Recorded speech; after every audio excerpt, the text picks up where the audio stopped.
Hey guys, tonight we're tiptoeing into a world so visually outrageous that even the most embarrassing Zoom call outfit you've ever worn would look downright minimalist. We're exploring the absolutely crazy universe of medieval royal fashion, a realm where "what are you wearing?" was a genuine survival question, and the answer often included a hat the size of a medium family pizza. Before we unravel the tangled, moth-eaten threads of royal history, take a second to like the video and subscribe, but only if you actually enjoy this kind of thing. Drop a comment telling me what city you're listening from, or what your weirdest outfit looks like. Now, dim those lights, maybe switch on a fan for that soothing background hum, and get comfy. Let's pause for a second.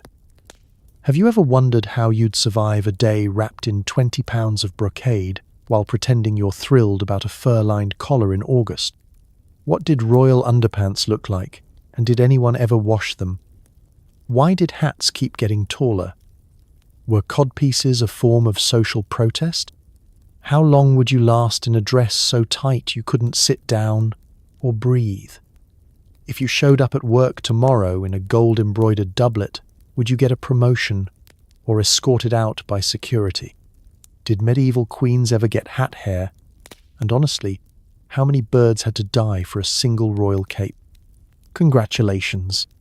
You've just woken up in the year 1467, in a bed so fancy you need a user manual, swaddled in 15 layers of aristocratic discomfort, and your valet is already judging your taste in socks.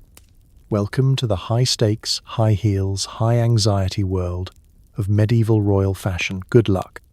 It's sunrise, and you're greeted not by sunlight, but by 3 servants arguing about how to remove your night bonnet without accidentally strangling you. Every royal morning begins with the ceremonial extraction from sleepwear, a linen cocoon stitched for modesty, warmth, and absolutely zero sex appeal. You're already sweating, and you haven't even made it to breakfast. Let's set the scene. You open your eyes to the faint clanking of a brass warming pan and the suspiciously judgmental whispers of people whose entire job is making sure your socks match. The room is cold because, despite being a king or queen, insulation has not yet been invented. The stone walls are sweating with medieval optimism, and your grand four-poster bed is really just an elaborate scaffolding for 7 slightly lumpy feather mattresses, all with mysterious stains and a faint whiff of mutton. You are, at this moment, the world's most expensive caterpillar. Before you can even contemplate moving, the day's first logistical nightmare is underway. Removing last night's sleeping arrangement, medieval royal pajamas aren't for comfort. They're for modesty, warmth, and allegedly protection from evil spirits, lice, and night air, which everyone is convinced will kill you instantly. You're swaddled in linen, wrapped like a Christmas ham, tucked in so tightly you wonder if you'll ever regain use of your arms. Your nightcap is tied under your chin, your hands are lost somewhere in the sleeves, and your feet are encased in special royal sleeping socks, a luxury only slightly more comfortable than burlap. This is not a process you can do alone. One servant tugs at your bonnet, another starts unbuttoning your linen overrobe, and the third tries to discreetly remove your foot warmers without making eye contact. If you're unlucky, the apprentice page is still learning the difference between a gentle touch and actual asphyxiation. A simple yawn is an act of courage. You start the day feeling less like a monarch and more like a root vegetable being peeled for dinner. Sensory details abound. The air is thick with the scent of lavender sachets, old wool, and the ever-present background hum of someone boiling porridge in the next room. You hear birds outside, probably gossiping about the fact that you've worn the same nightgown all winter. The sound of the bells from the castle chapel drifts in, a reminder that you're already behind schedule, even though you haven't left your own bed. Every step of this routine is orchestrated to ensure maximum decorum and minimum personal dignity. The sheets are folded with military precision, the linen is whisked away for boiling, and you're quickly checked for any signs of mysterious swelling, rashes, or evidence that you've been visited by fairies in the night, a real medieval concern, second only to bedbugs. The servants gossip quietly about the state of your hair and whether you'll need extra powder today. You get the feeling they're betting against you. Compare this to the modern experience, waking up in sweatpants and dragging yourself to the coffee maker. In the Middle Ages, you don't even get to sit up unassisted. If you so much as sneeze, someone fetches a priest and two herbalists. Forget rise and shine, it's more like rise, and hope your nightgown doesn't catch fire on the candle. If you're lucky, nothing has gone wrong. If you're less lucky, your night clothes have twisted themselves into a medieval puzzle, and you'll spend the next 10 minutes being spun like a rotisserie chicken, while the senior lady-in-waiting mutters about the dangers of restless sleeping. Either way, by the time you're finally free of your layers, you are sweaty, vaguely confused, and deeply grateful that no one invented the smartphone camera yet. And with that, you're up. Congratulations. You've survived the most challenging part of your royal day, and you haven't even reached the business of crowns, uncomfortable doublets, or the terrifying prospect of medieval breakfast. Your morning has only just begun, and already, your greatest accomplishment is not strangling yourself with your own nightcap. Getting dressed as medieval royalty isn't about picking an outfit, it's about surviving a fabric-based obstacle course. You stand there, arms raised in surrender, as layer after layer is hoisted onto your person by a team of professionals, chemises, hose, doublets, kirtles, surcoats, and the ever-essential random extra tunic in case the Duke shows up. By the end, you resemble a very wealthy onion. Let's talk about the sheer logistics of the royal dressing process. First, you are introduced to the base layer, which is really just a fancy word for the medieval equivalent of long underwear. A crisp linen chemise, scratchy and suspiciously damp from its last boiling, is slipped over your head. If you're lucky, it doesn't have a hole from a previous run-in with a candlestick. If you're unlucky, your elbow finds it first, and the repair will be visible to every bored countess at tonight's feast. After that, hose are wriggled up your legs. Think of them as medieval yoga pants, except with more sag, more itch, and an existential awareness that all dignity left the room 2 layers ago. Your hose are tied to a linen waistband with so many strings and toggles, you feel like a marionette who lost a bet. You stand there, arms out, as 2 servants negotiate whether your left leg is slightly longer than your right. They reach consensus, but not before you develop a deep personal connection with the concept of chafing. On top of the base, it's time for the main event, the doublet for men or the kirtle for women. This is where fashion starts to fight back. The doublet is a padded, buttoned vest that squeezes your torso like a medieval stress ball. The kirtle, meanwhile, is basically a fitted dress designed by someone who hates breathing. Either way, your core temperature is now rising. Medieval royalty dressed in layers for a reason. Castles are drafty, and central heating won't be invented for 600 years, but by now, you're sweating like you just jogged up the cathedral steps. And there's still more to come. Over the doublet or kirtle goes the surcoat, a loose, often sleeveless robe that signals to the world that you're not only important, but also wealthy enough to ignore the basic laws of thermodynamics. Surcoats come in the richest colours and heaviest fabrics available. Wool, velvet, damask, sometimes all 3 at once. The result? You now weigh at least 20 pounds more, but it's mostly brocade. And don't forget the bonus round, the last-minute addition of an extra tunic or cloak just in case. Is it cold? Add a cloak. Is it warm? Add a cloak. Did someone important just arrive? That's right, add a cloak. You're now wearing enough fabric to upholster a small chapel, and you still have to pretend you're comfortable. Meanwhile, a small army fusses around you, straightening collars, smoothing sleeves, and pinning elaborate brooches that could easily double as self-defense weapons. One attendant is convinced your left sleeve is a millimeter too short and will not rest until it is redone twice. Your hair is being forcibly tamed, your belt is adjusted to show off your station, and somewhere in the background, someone is arguing about the appropriate angle for your hat. Compare this to getting dressed for work in the 21st century. Maybe jeans, maybe pajamas, maybe that shirt you found on the chair. Medieval royals would weep with envy. You don't need a small council just to put on socks. By the time you're finally dressed, you're exhausted, slightly lightheaded, and genuinely concerned about ever getting out of these clothes again. But you look the part, the kind of person who can afford to spend half the day getting dressed and the other half trying not to pass out. And as you glance in the mirror, well, the polished metal plate pretending to be a mirror, you realize the truth.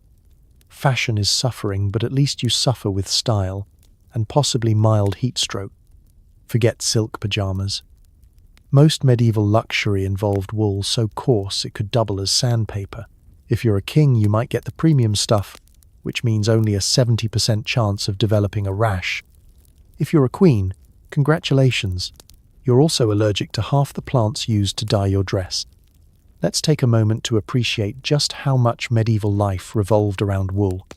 The sheep of Europe were the real power players of the era. Their fleeces kept entire kingdoms clothed, their faces judged every fashion trend, and if you listened carefully at court, you'd hear nobles comparing the fineness of their tunics like modern billionaires compare supercars. But the truth? Even the fanciest wool, spun by the most overworked hands in the kingdom, was roughly as soft as last year's Christmas tree. The daily reality of royal fashion was this. You spent your waking hours wrapped in varying grades of scratchy, slightly greasy fabric, each layer adding not only insulation but a unique, persistent itch that could drive even the calmest saint to fits of silent rage. You might think, why not linen or silk? And the answer is, linen is for underthings, which is great until you remember it soaks up sweat like a medieval sponge and then freezes solid in the English winter. Silk? The price of silk was so astronomical it was basically wearable currency, imported at a cost that would make your treasurer weep openly. So wool it was, and wool it stayed. Every item in your wardrobe, tunics, hose, cloaks, hoods, and the dreaded ceremonial socks, was crafted from this noble material. Even your underwear sometimes had wool in it. You lived your life in a constant state of low-level exfoliation. Imagine wearing a cat's tongue. Now imagine paying extra for it, because yours came from the finer flock. Medieval dyes did you no favors, either. Your status as royalty meant you got to wear fancy colors, deep reds, rich blues, royal purples. These colors came from plant-based dyes that left a smell that was, let's say, agricultural. Indigo, madder, and woad were the big three. Woad, in particular, made you smell like you'd rolled in a field after a thunderstorm. But it was worth it for the look, assuming you weren't allergic, in which case your entire royal court was treated to an impromptu display of sneezing fits and mysterious medieval hives. And let's talk about premium wool. For a king, it might be fine enough to pass for a modern scratchy sweater. For everyone else, including many royals who'd lost a war or annoyed the wrong tailor, your outerwear was rough, heavy, and constantly shedding.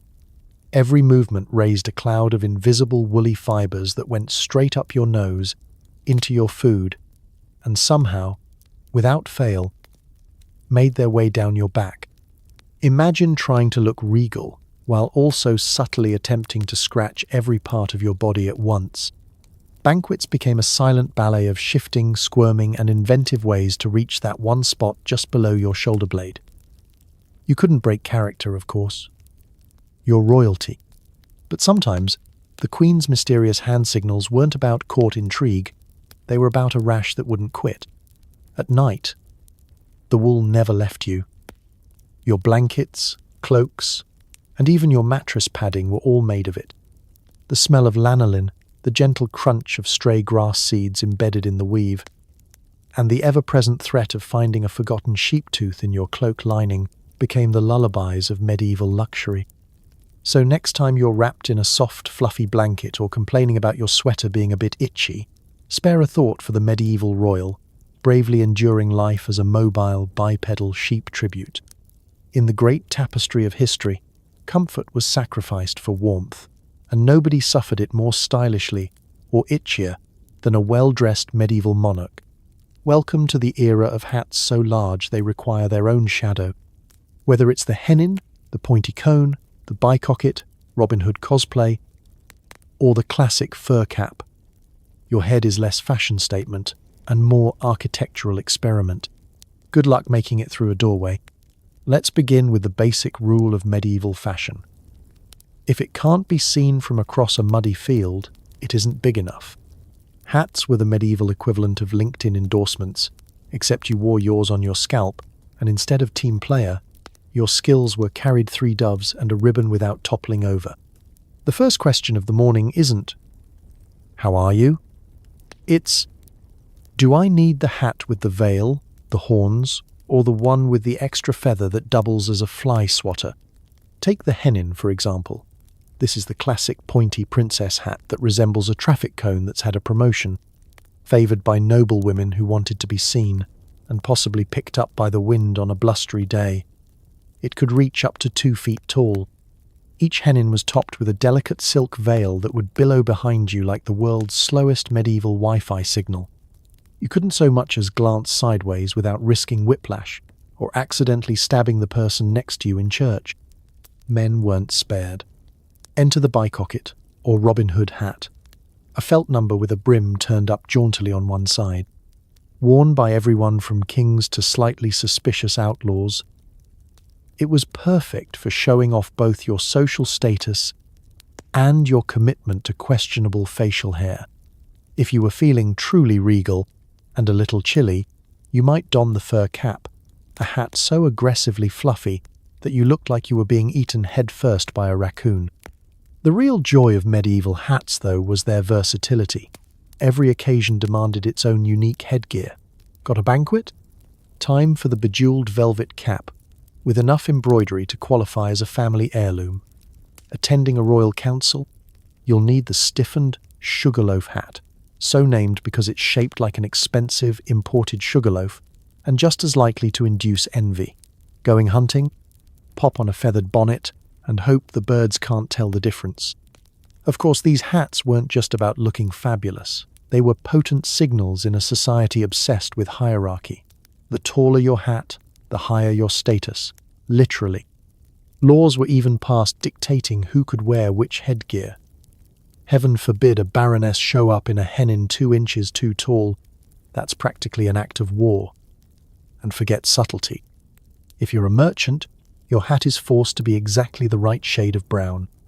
If you're royalty, congratulations, you get to experiment with colours, shapes, and fabrics, up to and including hats decorated with live birds, pressed flowers, or, if you're feeling avant-garde, miniature model ships. But let's talk practicality. Imagine trying to sit down for dinner in a hat with a wingspan wider than your dinner table. Doors become an existential threat. Ducking under a low archway is a full-body athletic event, and if you misjudge, you're either stuck or you've invented slapstick comedy a few centuries early. Candlelit rooms were especially treacherous. More than one noble found themselves suddenly flambéed, setting new trends in scorched feathers and panic. Modern hats have nothing on these medieval masterpieces. Today, you worry about hat hair. Back then, you worried about hat-related injuries. You can remove a beanie with one hand. Medieval hats often required an exit strategy and 3 assistants, 2 of whom would be needed just to untangle you from your own veils.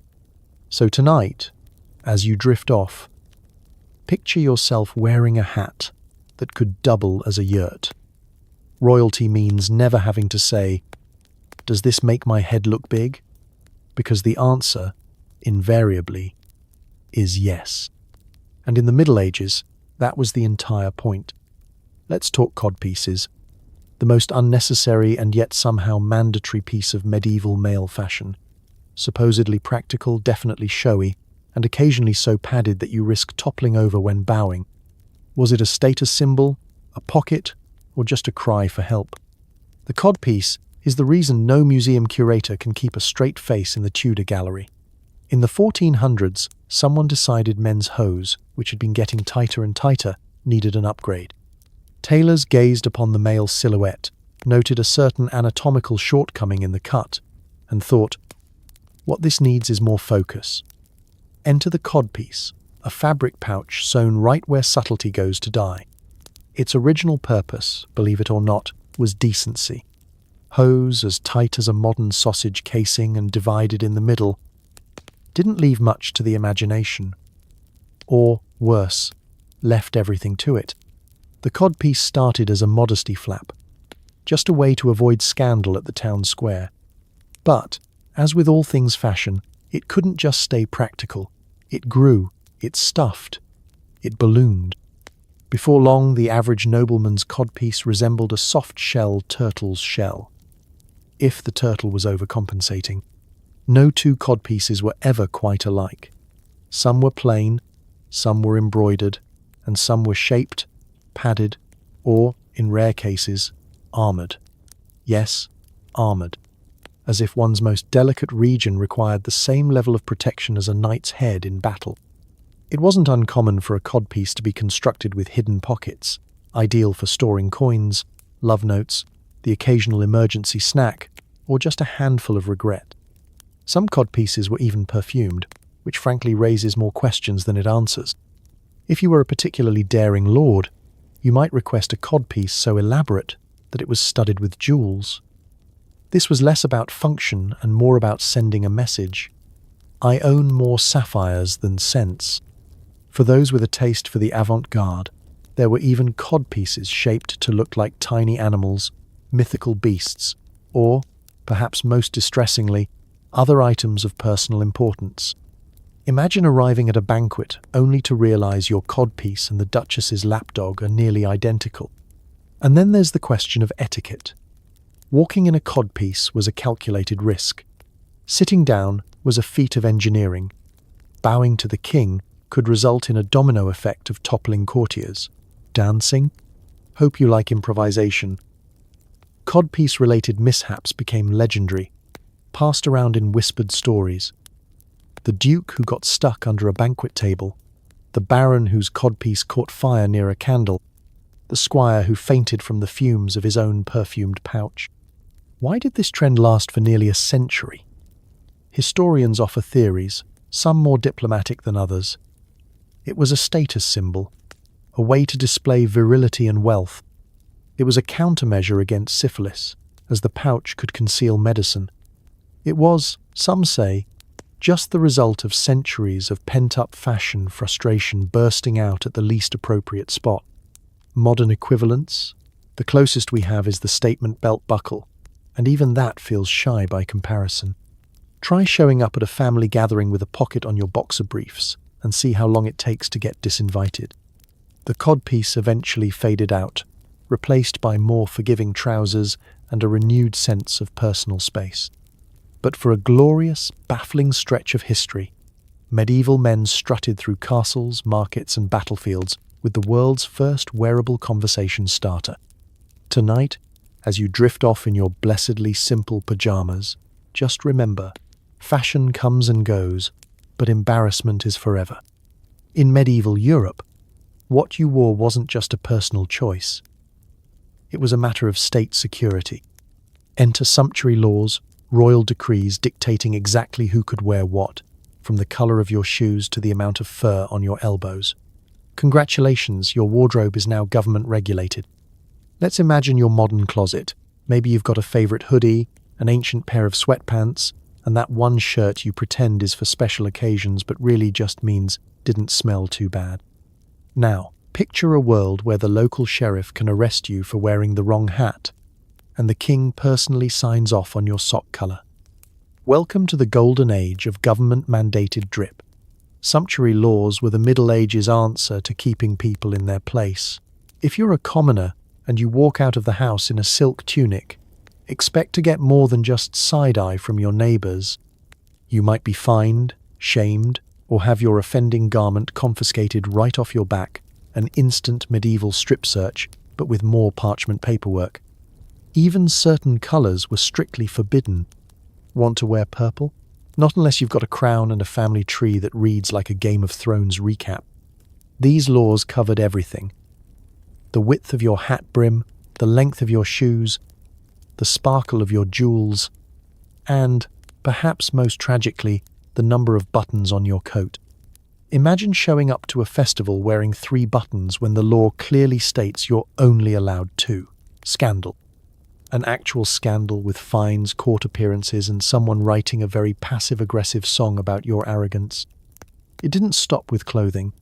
Accessories were policed with the same vigor as black market arms trading. Carrying a jeweled dagger? Illegal, unless you're at least a knight and can prove you didn't borrow it from your cousin. Gold embroidery? Sorry, that's for the upper crust. Back to plain wool for you. Fur trimmings? Only for those with the right family connections or, failing that, an absolutely epic bribery budget. Of course, no one ever accused these laws of being easy to follow. The rules were as confusing as a medieval tax code. Every year, Parliament would update the list, making sure last year's trends were now punishable by public shaming. One year you're allowed 6 inches of ermine on your cuffs. Next year, it's 3 inches or risk the stocks. The only thing more dangerous than breaking a sumptuary law was trying to keep up with them. The reason behind it all? Social order, or so they claimed. The nobles needed to stay visibly, obviously, outrageously different from everyone else.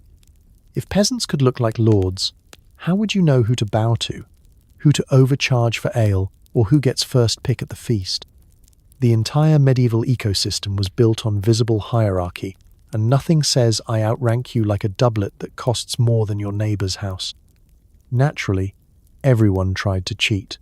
People dyed cheaper fabrics to fake expensive colours. They stitched together fake fur cuffs and snuck an extra button here and there. The local tailors became experts at creative compliance, always one step ahead of the next royal decree. There were always rumours of wealthy merchants smuggling forbidden silk inside their woolen cloaks, or a baroness wearing illegal pearls hidden under her veil, risking both scandal and, apparently, the wrath of the sumptuary police. Compare this to modern fashion, where the only real rule is don't wear socks with sandals unless you're very brave. The medieval world cared so much about your wardrobe, it could literally change your fate. One wrong shoe and you're a cautionary tale for future generations, or at best, the subject of a particularly pointed sermon at Sunday Mass. So next time you pull on your mismatched pajamas and no one shows up with a scroll and a fine, take a moment to thank your ancestors for surviving an age where your personal style was less about self-expression and more about not accidentally starting a civil war with your shoes. Yes, even kings and queens wore undergarments. They just never talked about them. Let's examine the surprisingly complicated world of medieval lingerie. Linen brays, shift dresses, and the ever-dignified drawers. Modesty? Maybe. Comfort? Not a chance. Let's set the scene. You, royal and groggy, have survived the night wrapped in a linen nightgown. Now it's time for the first, and perhaps most crucial, decision of the day. What are you going to put between your sensitive parts and the rest of your aggressively scratchy wardrobe? Modern underwear comes in an infinite variety of stretchy, comfortable, breathable materials, all engineered by scientists who presumably value personal happiness. Medieval underwear? Designed by someone with a vendetta against skin. First up, the brays. These are, essentially, medieval boxer shorts. Wide, baggy, linen trunks that reach your knees and tie up at the waist with a complicated system of laces. They're the kind of thing you could use as a backup tablecloth in a pinch. At first glance, they look comfortable. But then you try walking. Suddenly, you're acutely aware that medieval linen is rough. Seams are placed wherever they're most inconvenient, and you're one enthusiastic lunge away from developing a lifelong limp. If you're a king, your brays might be finer linen, which means the itching will be slightly delayed, and the tie will get stuck in an even fancier knot. For women, the standard is the shift dress, a long, loose linen garment worn directly against the skin, allegedly for modesty. In reality, it's a personal sauna that traps sweat, bunches up in every possible place, and takes 3 people and a minor miracle to untangle at the end of the day. On hot days, It soaks up every drop of perspiration. On cold days, it freezes solid, leaving you with a medieval popsicle effect, numb legs, red arms, and a prayer for the invention of fleece. Then there's the matter of the drawers. These appeared later, usually for the elite, and they're exactly as dignified as they sound. Imagine underwear that combines the worst of early yoga pants and a hospital gown, tight in all the wrong places, loose in all the others, and absolutely guaranteed to give you underwear lines visible from the moon. Drawers were sometimes made of silk. For the wealthy. This sounds luxurious until you remember medieval silk was a little like medieval Wi-Fi, expensive, unreliable, and prone to catastrophic failure at exactly the wrong time. Silk drawers had to be tied, adjusted, and retied throughout the day. There are medieval chronicles written by monks who documented plagues, wars, and revolutions but politely skipped over the daily trauma of silk underwear riding up. Let's not forget hygiene. In a world without washing machines, most underwear was only washed occasionally, which is a polite way of saying almost never. Your royal undergarments saw more action than a battlefield and probably smelled like one too. Laundry day was an ordeal that involved boiling, scrubbing, drying in the open air, and, if you were lucky, hanging your royal smalls where the peasants couldn't stare and start rumours about royal stains. And still, for all its drawbacks, underwear was considered the height of respectability. You wouldn't be caught dead without it. In fact, in some cases, literally, there are records of queens demanding a fresh shift before being executed, just so they wouldn't face eternity in last week's underpants. So tonight, as you settle under your clean sheets, perhaps spare a thought for your royal ancestors. Modest, uncomfortable, slightly itchy, and eternally grateful that at least their dignity remained, mostly intact beneath a fortress of linen, laces, and deeply questionable design choices.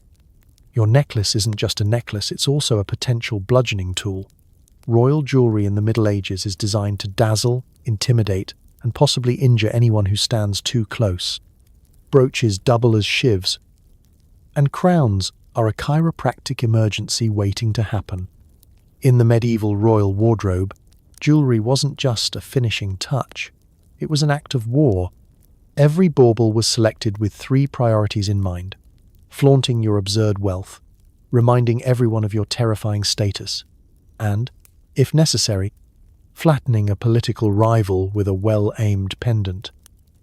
When you sit down for a state dinner, it's less of a meal and more of an arms race. Your golden chain gleams across the candlelight, heavy enough to anchor a small boat. The woman to your left is wearing a brooch the size of a dinner roll, and the duke opposite is weighed down by so many rings that his hand looks like a medieval brass knuckle sandwich. Let's start at the top, literally. The royal crown is less delicate circlet and more portable neck injury. Worn for hours at ceremonies, its real job is to remind you, and everyone else, just how heavy it is to be in charge. Diamonds, sapphires, rubies, pearls, and the odd questionable emerald are set into gold with all the subtlety of a parade float. The crown spikes are supposed to symbolize divine right, but if you nod too enthusiastically, you're just as likely to jab yourself, or an unlucky archbishop, right in the ear. If you've ever watched a monarch sitting very, very still at a coronation, it's not dignity, it's self-preservation. Then come the necklaces, the original weighted blankets. Each royal necklace is a statement piece, meaning it weighs roughly as much as a small melon, and is studded with enough gems to blind a passing falcon. Some of these were designed to announce, "I am fabulously rich." Others were designed to announce, "I could take you in a fight." Medieval etiquette books had to specifically warn people not to gesture too vigorously, or you'd risk knocking out a courtier with a stray amethyst. Brooches were the ultimate multi-tool. Sure, they pinned your cloak in place, but they also served as emergency weapons, conversation starters, and, if you were a queen, subtle warnings. One sharp twist, and you could turn your family crest into a very persuasive way to end an argument. At banquets, brooches doubled as personal cutlery, letter openers, and, on at least one famous occasion, proof that you could, in fact, duel with jewelry and win. Rings were another favourite for the passive-aggressive noble. Rings on every finger, each one more elaborate than the last. Some had hidden compartments for poison, allegedly for self-defense, definitely for drama. A royal handshake was less a greeting and more a tactical negotiation. Try not to draw blood, and if you survive, congratulations, you've just been knighted by jewelry. And let's not ignore the girdle belt, a bejeweled utility strap worn slung low around the hips or high at the waist, loaded with little gold pendants, keys, charms, and whatever else you needed to impress or threaten your rivals. It jingled when you walked, a built-in medieval warning system for anyone considering sneaking up on you. The sheer weight of all this bling wasn't just a fashion statement, it was an exercise regimen. If you managed to make it through a full day of court, your posture was perfect, and your neck muscles were the envy of every jousting champion in the kingdom. But even the finest jewelry came with hazards. The risk of accidentally blinding yourself with a diamond in the wrong light, tripping over your own gold chain, or getting your sleeve caught on the Queen Mother's sapphire pendant was simply part of the royal experience. So tonight, as you slip off your jewelry, perhaps a simple watch, maybe a wedding ring, give thanks that your accessories are unlikely to result in personal injury or diplomatic incident.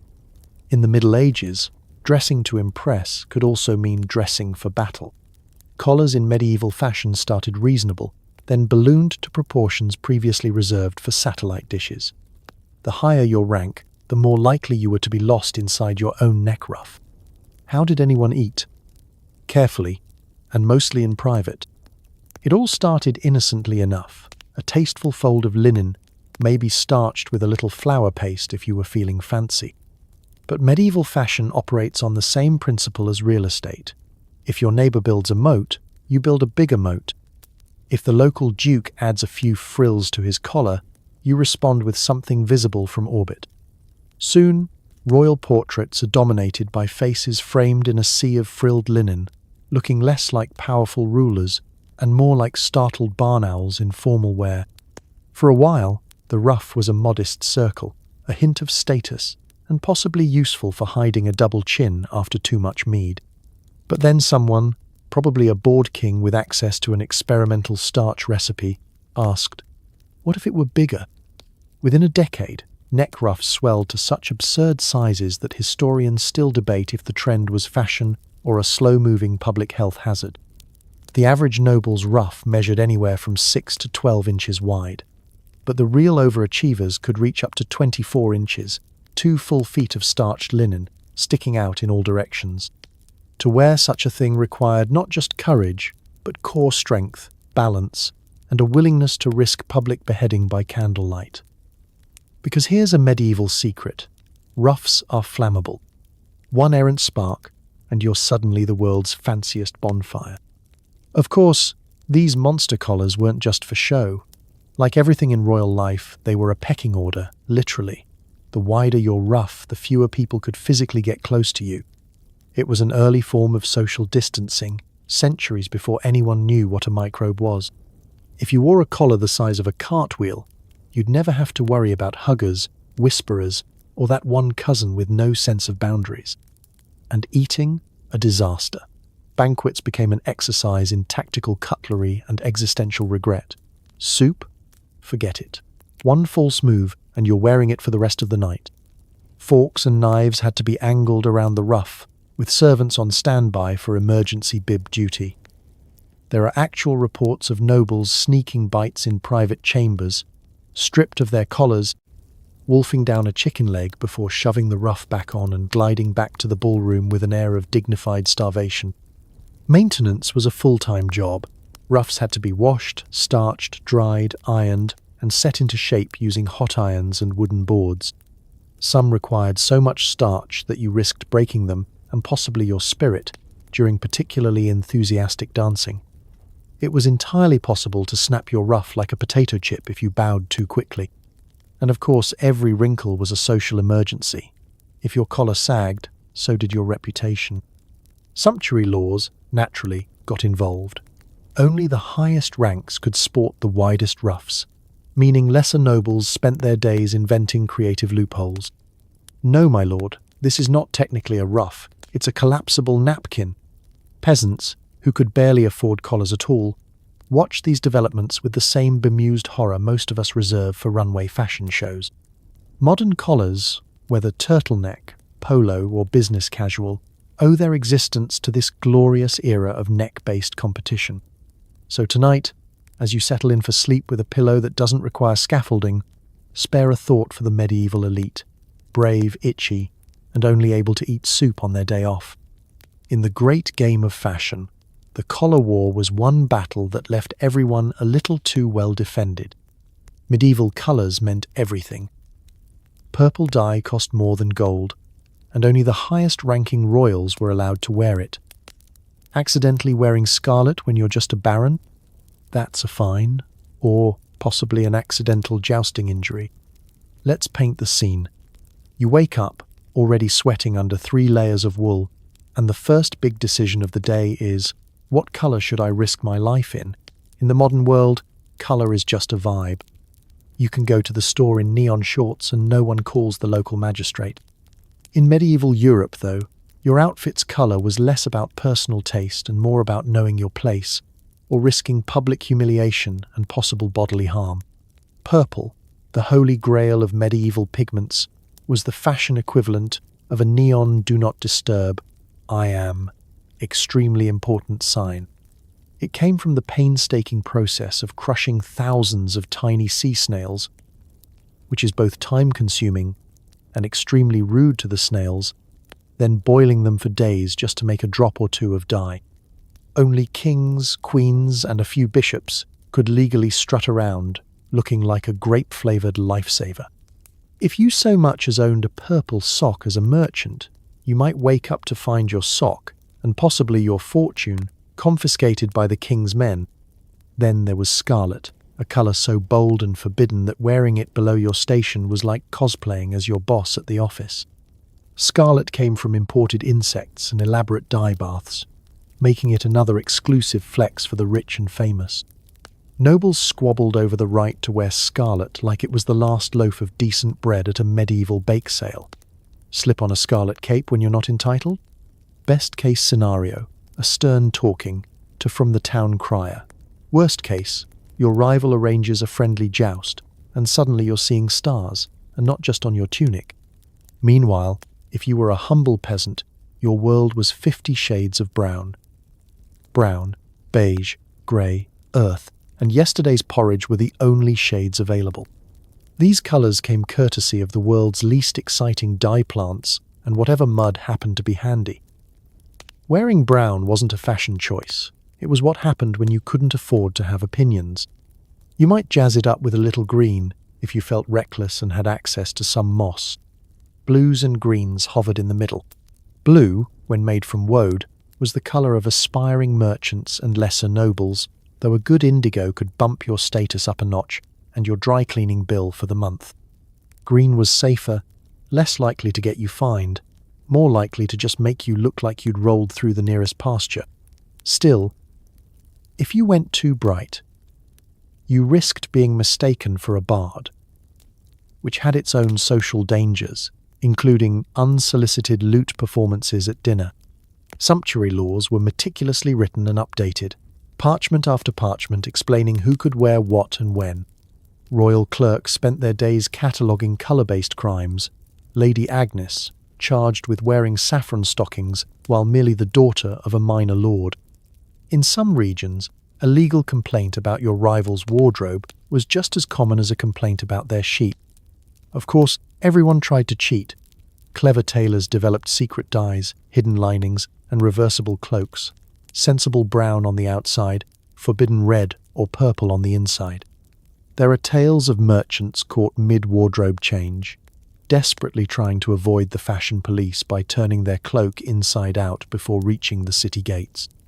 So tonight, as you drift off surrounded by your own palette of bedsheets, consider the medievals, who risked everything just to be seen in the right shade. In a world where purple could change your destiny and brown kept you invisible, Color wasn't just a statement, it was survival. And let's be honest, if your wardrobe could start a legal battle, you'd probably stick to beige too. Royal fashion wasn't just about the number of layers. It was about how long someone spent sewing tiny, pointless flowers onto your bodice. One dress could take an army of seamstresses a full year to finish, and you'll wear it exactly twice before moths claim it as their new condo.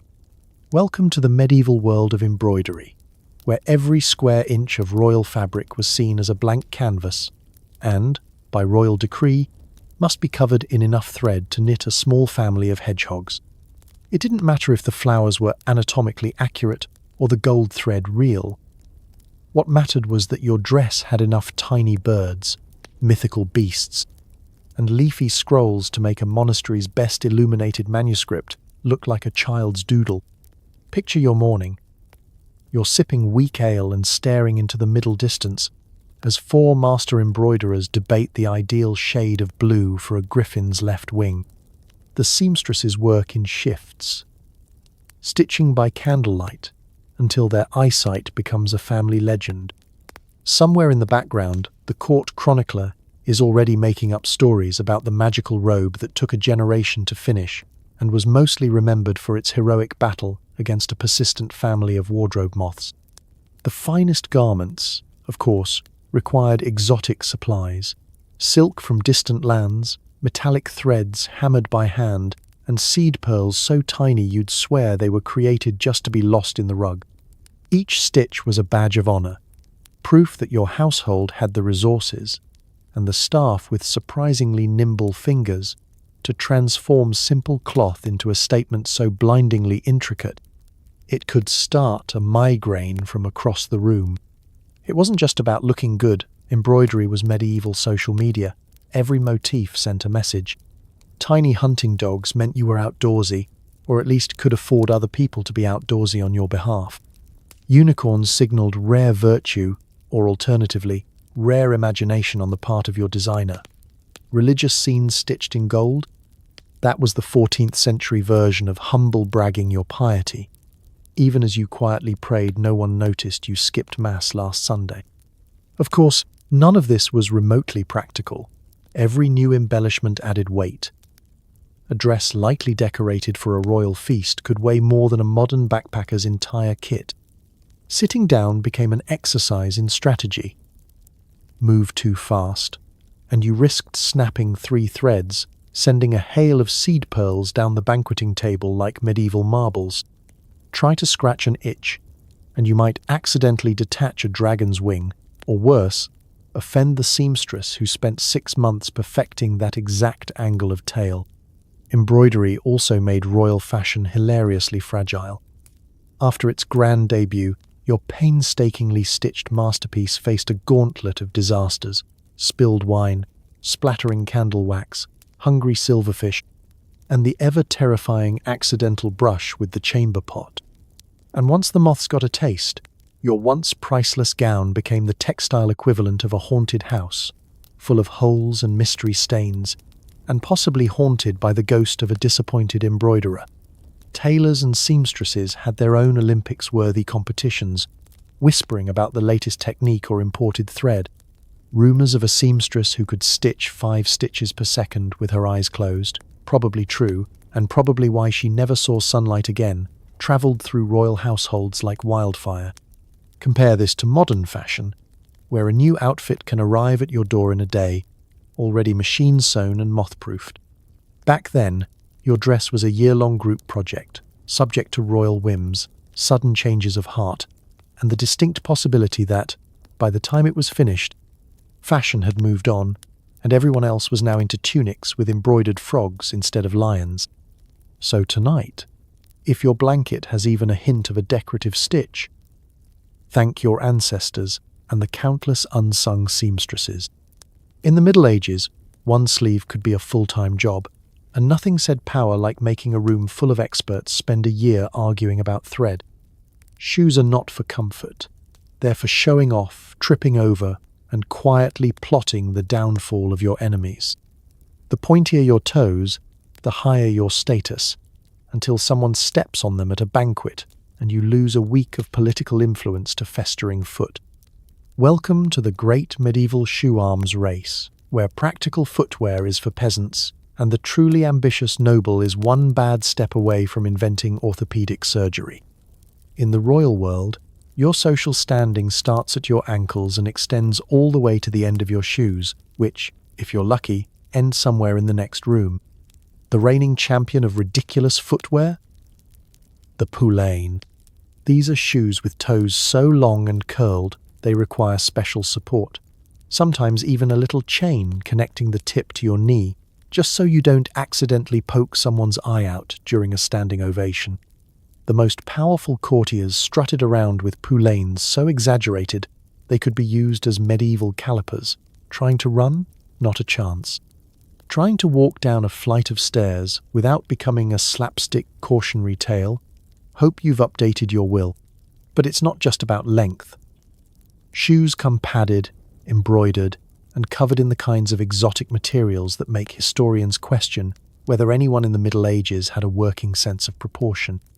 Velvet, silk, peacock feathers, and, if you're truly daring, shoes covered in golden thread and just enough fur to look like you hunted your own slippers. The end result? You look less like you're attending a coronation and more like you're trying to win an avant-garde shoe contest sponsored by the local apothecary. For women, it's all about the chopine, a platform shoe so tall that it required a support staff. Some chopines stood nearly 2 feet high, which is exactly as impractical as it sounds. Walking across the hall in a pair of these is a feat that inspires applause, anxiety, and, occasionally, a broken ankle. On the upside, the higher you stand, the less likely you are to notice that someone spilled wine on the rushes or that your cousin is signaling you for help with her own dangerously pointy footwear. Status wasn't just measured in inches, though. Sumptuary laws dictated who could wear what. Only nobles of a certain rank were permitted poulains longer than a handspan. If you're caught with shoes above your station, expect a fine, a stern letter from the king, and perhaps a polite suggestion to try something more appropriate, like bare feet. Of course, the practical consequences were legendary. Banquets became obstacle courses. Dances turned into tactical negotiations. Who would dare lead with their poulains? Who could pirouette without causing a multi-person pile-up? If you had enemies, you prayed they wouldn't accidentally bump your foot under the table, starting a slow-motion disaster that would echo through the court for weeks. Gossip columns, by which I mean professional gossips, recorded every shoe-related mishap with ruthless glee. Did you hear? Lord Percival stepped on Lady Agnes's toe, and now she's banned from the maypole. And the pain? Medieval shoes offered roughly the same support as 2 pancakes stitched together, and dyed an aggressive shade of expensive regret. Forget arch support, these shoes didn't even support your will to live. The only thing keeping your feet together was noble pride and the hope that you'd be sitting soon. Modern shoes may be dull, but at least you can get to the kitchen without risking a political crisis or foot rot. So tonight, as you slip off your sneakers, be grateful for their lack of bells, fur, and lethal toes. In the Middle Ages, a good shoe could launch 1,000 rumours, or at least make sure you were the talk of the next royal coroner's report. Mink, sable, ermine. If it was fluffy and bite-sized, it probably ended up as part of your ceremonial cape. The only thing more excessive than the number of animals sacrificed for a royal robe is the effort required to not sweat to death underneath it. Let's start with the basics. In the Middle Ages, nothing screamed I'm important quite like wearing something that used to have a tail. The logic was simple. The rarer and cuter the animal, the more impressive the look. Why settle for plain wool when you could swan into the great hall draped in half the local woodland population?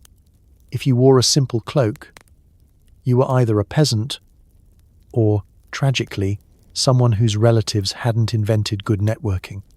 But if you floated into a feast trailing 20 feet of ermine, you weren't just making a fashion statement. You were making a political threat and possibly causing a draft. Royalty had a deep and mysterious attachment to fur. The king's robe was lined with so many layers of ermine that it looked like the world's fanciest snowbank. dotted with the little black-tipped tails that everyone pretended didn't come from an adorable animal. Queenly fashion, meanwhile, dictated enough white squirrel pelts to keep an entire generation of rodents looking over their shoulders. And don't even get started on the hats. Some of them so thoroughly trimmed in fox and rabbit that they looked more like something you'd chase out of the garden than wear to a coronation. Fur was also the ultimate medieval status symbol. There were laws dictating who could wear what and how much. Only the king, queen, and a handful of platinum-tier nobles could legally flaunt ermine. If you were lower down the food chain, you might settle for squirrel or rabbit.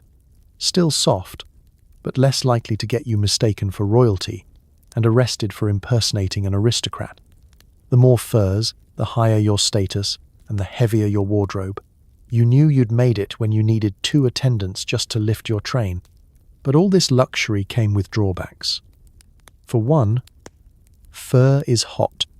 Medieval castles were drafty, but a good royal event always featured a roaring fire, a crowded hall, and roughly 50 pounds of wool and animal pelts wrapped around every torso. The result? Sweating. So much sweating. A medieval banquet in January could feel like a tropical greenhouse, but etiquette demanded you wear every single pelt, preferably without fainting, slipping in your own perspiration, or revealing the faint odor of wet otter wafting from your cape. Wearing royal fur was also a logistical nightmare. Each robe required careful cleaning, brushing, and pest control, as nothing ruins your regal vibe quite like discovering your cape is still occupied. Moths and beetles were the true enemies of fashion, lurking in the wardrobe and plotting to turn your priceless cloak into a cheese grater. Servants were tasked with beating, airing, and perfuming the fur, so that when you entered court, you smelled less like a pet store and more like medieval power. And let's not forget the spectacle. When the king entered the hall, his robe trailing behind, it became a moving hazard for dogs, children, and over-ambitious courtiers alike. There are actual accounts of people tripping over royal trains and vanishing from history, presumably last seen somewhere near the hemline.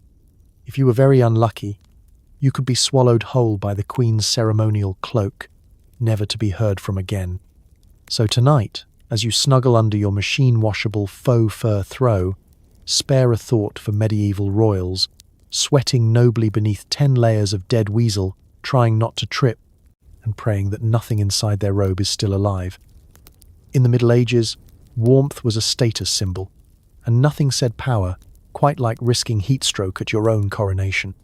When you're bathing twice a year and living under 3 layers of livestock, you rely heavily on medieval perfume, usually a pungent mixture of herbs, oils, and sometimes straight-up vinegar. It doesn't cover the smell, it just adds a new one. Let's be honest, in a world without showers, deodorant, or even a proper bar of soap, medieval royalty had a scent profile best described as earthy, with notes of regret. The more layers you wore, the more likely it was that something somewhere on your person was either decaying, fermenting, or actively hosting a flea circus. The solution? Drown yourself in perfume and hope your courtiers pass out before they notice anything suspicious. The art of medieval perfumery was less about subtlety and more about quantity. Bottles of rosewater, vinegar, lavender, and rosemary oil lined every royal dressing table, right next to the comb that doubled as a lice trap. Servants would soak handkerchiefs, sleeves, and even hairnets in these mixtures, and then wave them like surrender flags in front of your face at every social occasion. You didn't dab perfume, you marinated in it, sometimes to the point where the dog looked at you with real concern. Popular fragrances included the classics, a sachet of dried herbs tucked discreetly in your bodice, or, if things were really dire, stuffed up your sleeve. Cloves were trendy, mainly because they smelled like expensive cake and not like last week's stew. Frankincense and myrrh made you smell like a particularly devout Christmas ornament, while rosemary had the distinct advantage of being easily sourced from your kitchen garden. If you were truly desperate, you went for the vinegar splash, a guaranteed way to mask anything, including your own sense of dignity. Of course, these perfumes didn't actually make you clean. They just layered new smells on top of the old, like putting a potpourri sachet in a gym bag and calling it a win. Royal chambers often smelled like a mix of wilted flowers, sheep, spilled wine, and something no one could quite identify but everyone agreed was medieval. Banquets became endurance tests, as the heady aroma of dozens of nobles, all perfumed to the hilt, mingled in the air like a failed science experiment. Candlelight only made things worse, heat activating every herbal note and amplifying the underlying funk, until the entire hall resembled a Renaissance festival gone slightly off. For some, perfume was a weapon. Queens would order their servants to wave scented fans before them, creating a personal bubble of relatively tolerable air. Kings would commission entire bouquets of fresh herbs to be carried ahead of them in procession, just so they could breathe safely while crossing the Great Hall. Nobles gossiped not about what you wore, but how you smelled. And, did you notice the Duchess's suspicious hint of garlic was a legitimate insult that could spark a 3-generation feud? Perfume was so important that sumptuary laws sometimes extended to scent. Certain rare resins and essential oils were reserved for the highest ranks, while peasants had to make do with whatever was growing in the nearest ditch. If you wanted to make a statement at court, you'd try to outsmell your rivals, wafting by in a cloud of orange blossom and superiority, praying no one got too close. At the end of the day, medieval perfume was about survival, not seduction. Romance was a challenge. Courtship happened at arm's length, with a healthy respect for personal space. If you received a perfumed letter, it was a sign of affection and a silent apology in advance. So tonight, as you drift off in a room smelling faintly of laundry detergent and whatever candle you impulse bought last month, remember, you are living the medieval dream. For royalty, smelling nice was less about allure and more about defense. In the war against odor, everyone was just doing their best to survive. No outfit is complete without a cloak, so heavy it doubles as armor. These sweeping garments serve as protection from the cold, jealous stares and the occasional thrown cabbage. The more embroidery, the more you're supposed to be admired or envied. Let's take a moment to appreciate the sheer magnitude of a medieval royal cloak. This isn't your grandmother's cozy little throw blanket. This is a garment that requires its own introduction and possibly a building permit. When you put on a royal cloak, you're not just getting dressed. You're entering a committed relationship with about 12 yards of fabric, 40 pounds of decorative trim, and enough embroidery to make an abbey full of nuns consider early retirement. The first thing you notice, the weight. It's a full-body experience. Royal cloaks were made from the finest, and by finest, I mean heaviest, materials. Thick wool for warmth, velvet for extravagance, ermine for power, and sometimes layers of brocade so dense they could deflect a wayward arrow, or more commonly, a particularly salty bread roll at dinner. If you've ever seen a monarch gliding down a hall, looking slow and stately, it's not dignity, it's physics. You can only move so fast when your outerwear weighs more than a small child. And then there's the length. Cloaks were designed to trail behind you, announcing your arrival 5 seconds before you actually entered a room and collecting a historical sample of whatever was on the floor that day, mud, rushes, spilled wine, or, if you were very unlucky, the aftermath of someone's nervous spaniel. Court etiquette demanded that you never, ever trip on your own cloak, which is why royal children spent years training in the fine art of cloak management, a combination of ballet, disaster recovery, and quiet despair. But the real magic is in the decoration. Every inch of a royal cloak was a chance to show off family crests, religious icons, birds, lions, dragons, suspiciously flattering self-portraits, and enough gold thread to blind a falcon at 40 paces. The more intricate the embroidery, the more important you were, or at least the more patience your seamstresses had before the annual cloak mutiny.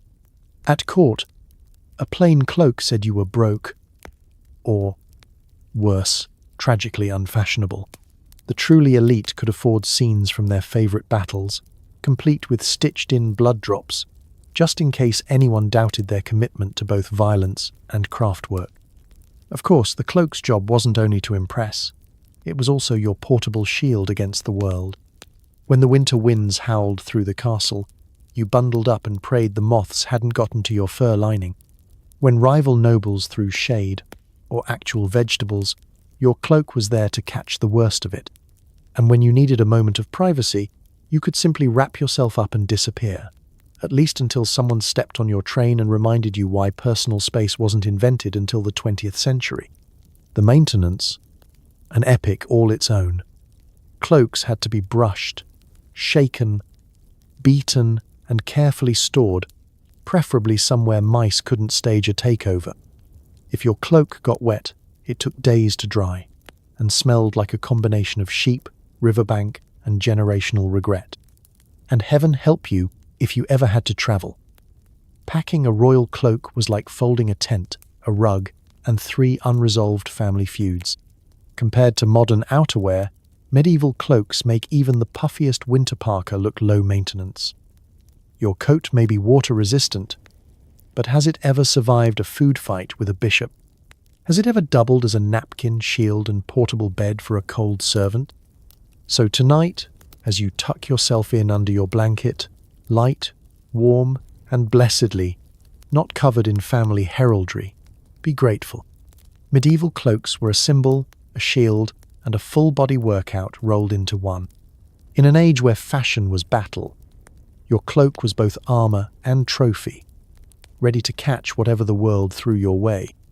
Hair was either elaborately styled or ruthlessly hidden under layers of cloth and metal.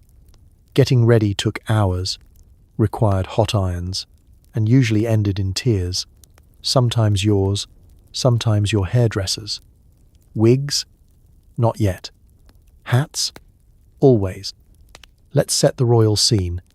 You've survived the night, dodged the threat of an accidental bonnet strangling, and emerged from your linen cocoon, ready for another day of noble suffering. Next on the schedule, hair. In a modern world, you run a brush through it, maybe add a spritz of something or try to remember the last time you visited a barber. In the medieval world, hair care is an Olympic event and a psychological trial for all involved. First, there's the decision: style or conceal. For queens and high-born ladies, elaborate braids, buns and curls were the rage. Each one a feat of engineering that would make a suspension bridge jealous. Multiple attendants worked as a team, some brushing, some braiding, one unlucky soul holding hot irons over a fire, hoping today isn't the day your bangs become a cautionary tale. Hair was curled, twisted, and pinned into sculptural masterpieces. A simple chignon? That's for peasants and quitters. The royal goal was to look like your head had its own architectural plan, complete with towers and occasional wildlife. But then came the concealment. For every grand hairstyle, there were days when hair had to be tucked out of sight, hidden under wimples, veils, snoods, or elaborate metal cages known as cauls. These were not delicate headbands, they were heavy, hot, and determined to leave a permanent dent in your scalp. The wimple, a sort of linen chin wrap, was the medieval answer to bad hair day. The veil was there for modesty and for catching whatever happened to fall from the rafters. And the caul? Imagine strapping a tiny birdcage to your head, then inviting everyone you know to comment on your personal ventilation system. For men, the situation was no less dire. Royal and noblemen obsessed over ringlets, waves, and beard pointing. Yes, that was a thing. The closer your beard came to resembling an artistically sharpened quill, the higher your status.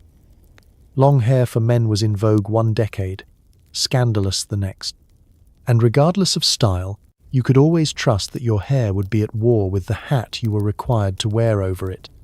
Why spend 2 hours on your locks, only to cram them under a velvet cap designed by someone who hated happiness? Fashion, that's why. Then there's the hygiene problem. Shampoo, as we know it, was centuries away.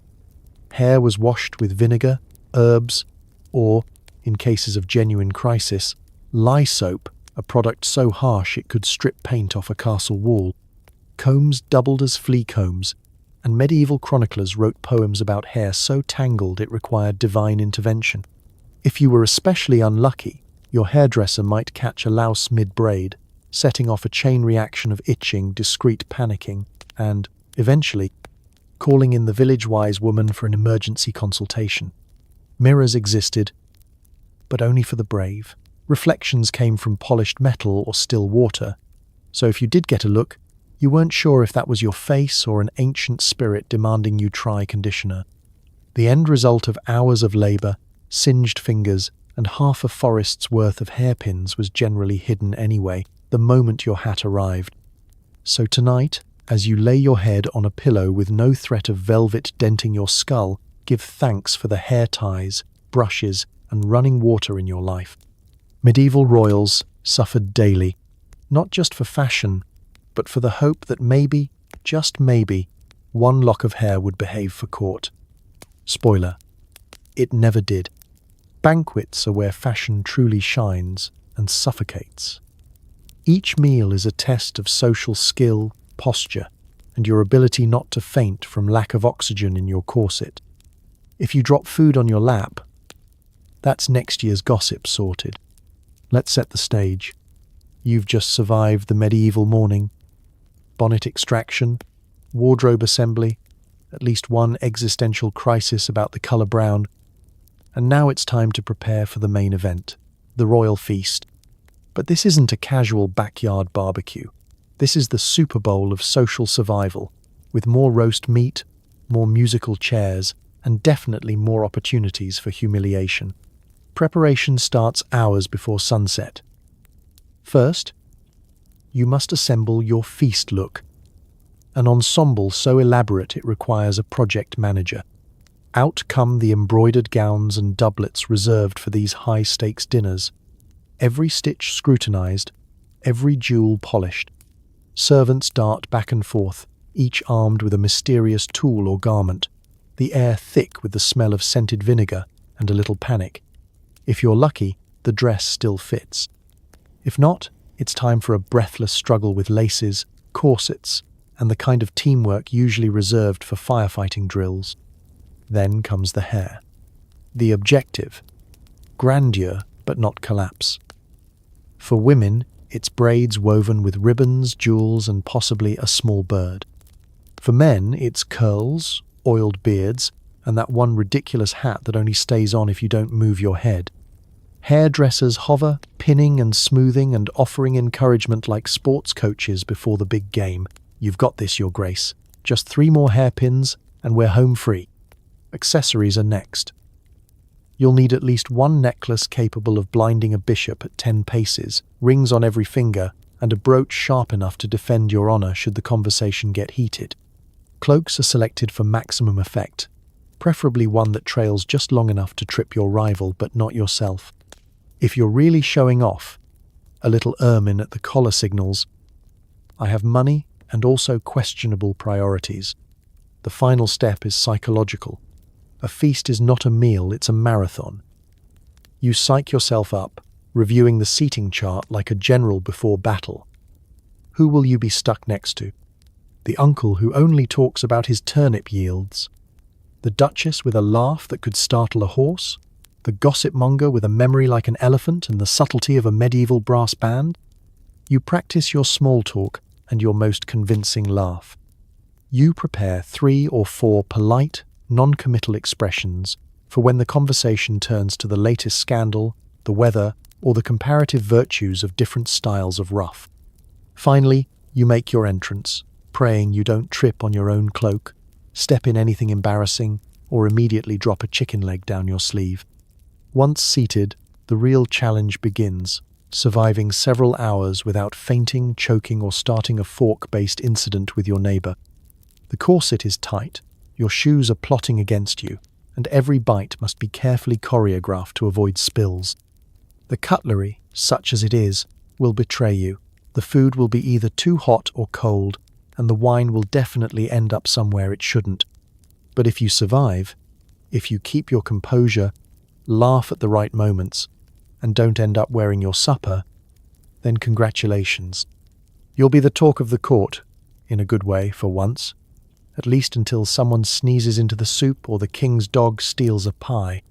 So tonight, as you contemplate your own evening snack in the comfort of pajamas and elastic waistbands, remember, medieval feasting was less about the food and more about survival, strategy, and the iron will required to wear a corset and smile for 4 hours straight. Wardrobe malfunctions weren't just embarrassing, they could be fatal. From collapsing hoop skirts to headpieces that spontaneously combust near candlelight, dressing like royalty was a full contact sport. Every morning you emerge from your wardrobe triumph thinking the hardest part of the day is over. But in truth, you've only survived the first round. The real test is whether you'll survive the rest of the day without your own clothing launching a sneak attack. For medieval royals, every seam, lace and feather was a potential hazard. Less fashion statement, more trapdoor with sleeves. Let's start with the skirts. The iconic hoop skirt, or farthingale, was a marvel of engineering, basically a portable birdcage strapped to your waist. It was designed to make your silhouette grand and your personal space untouchable. But one wrong move, a sharp turn, a surprise curtsy, or, heaven forbid, a strong gust of wind through the drafty hallways, and suddenly you're folding in half like a card table at a yard sale. Collapsed hoops have taken out more than one banquet table, sent goblets flying, and started food fights that live on in court legend. Then there are the hats and headpieces, each one a ticking time bomb. Feathers were all the rage, and the bigger the better. Unfortunately, feathers are also exceptionally flammable, and medieval lighting meant open flames everywhere, candlelit feasts, torches in hallways, and the ever-present risk of an accidental hair flambe. The chronicles are filled with stories of lords and ladies turning their latest fashion statement into a brief but dramatic fire show, much to the horror and secret delight of their rivals. Don't forget the codpieces and belts, fashion's original booby traps. One ill-secured codpiece could detach at the worst possible moment, becoming a projectile with both comedic and diplomatic consequences. Ornate belts, meanwhile, had a habit of coming undone mid-dance, sending your ceremonial dagger clattering to the floor and giving everyone a front-row seat to your panic. And shoes? Shoes were nothing short of medieval slapstick. Pointy poulaines could get tangled in rugs, doors, or each other, sending even the most dignified courtier flying across the room like a startled duck. Platform chopines for ladies could collapse without warning, leaving you stranded or, in the best-case scenario, getting a piggyback ride from the nearest stable boy. Cloaks and trains were their own hazards. Picture this. You're gliding across the great hall, cloak billowing majestically behind you, until a small child, mischievous dog, or poorly placed footsteps on your train. Suddenly you're spinning around, cloak strangling your dignity and making you the centerpiece of tonight's entertainment. Some royals took to hiring train bearers, children or pages, whose sole job was to keep your cloak from killing you or tripping your enemies, both equally important. And for the finishing touch, the jewelry. Brooches could unsnap at the most inopportune moment, flying off to pierce your neighbour's hat or, worse, land in the king's soup. Heavy necklaces had a way of swinging forward at the exact moment you tried to bow, turning even the politest greeting into a head-butting incident. All of this was topped off with a society obsessed with gossip.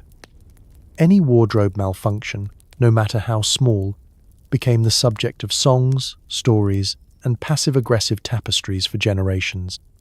The shame of Lady Eleanor's great petticoat collapse of 1423 lived on far longer than any actual dress. So tonight, as you slip into your low-risk pajamas and safely flame-retardant bedding, spare a thought for the medieval royals, courageously navigating a world where every outfit was an accident waiting to happen, and every dinner party a potential trip to the medieval ER. Fashion is pain, but for the royals, sometimes it was also a full-contact sport. Royal fashion had to adapt to the worst of medieval weather. Heavy furs for winter, absurdly thin linen for summer, and absolutely nothing waterproof. Rainy day? Prepare to smell like wet sheep until further notice. Let's talk about the meteorological challenges of being medieval royalty. You're living in a drafty stone castle where the closest thing to central heating is a fireplace that mostly just heats the wall behind it. Summer brings the kind of oppressive humidity that makes you question every life choice involving wool, velvet, or more than one layer of anything. Winter, meanwhile, means icy drafts strong enough to ruffle your embroidery, numb your toes, and freeze your ambition to ever get out of bed. The solution? Layers. So many layers. For winter, you pile on cloaks, furs, and anything else that once scampered, waddled, or flew across the countryside. Imagine a king or queen at a winter feast, swaddled in so much ermine and sable that only their nose is visible, surrounded by a wall of fluffy intimidation. You're not just protected from the cold, you're insulated from personal conversation and spontaneous duels. You could hide half your relatives in the folds of your winter cloak and still have room for snacks. But for all their weight, none of these furs are truly weatherproof. If you step outside into the rain, it's only a matter of minutes before you're drenched, shivering, and giving off an aroma best described as wet petting zoo. The fur soaks up water like a medieval sponge, which means you'll spend the next 3 days drying out by the fire, steaming like yesterday's stew, and praying the moths don't move in while you're not looking. Summer presents its own nightmare. Out come the linens, lightweight, theoretically breathable, and transparent enough to reveal your disappointment to the world. You sweat through your undergarments before breakfast and spend the afternoon fanning yourself with a velvet sleeve while contemplating the feasibility of moving to Iceland. Sunscreen hasn't been invented, so if you venture into the gardens, you risk coming back sunburned, itchy, and swearing revenge on the inventor of outdoor ceremonies.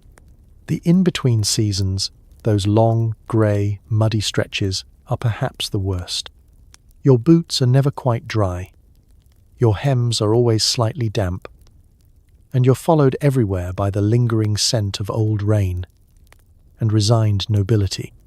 There are no umbrellas, no galoshes, no cheery raincoats, just the eternal hope that if you keep adding layers, maybe the weather will give up and go away.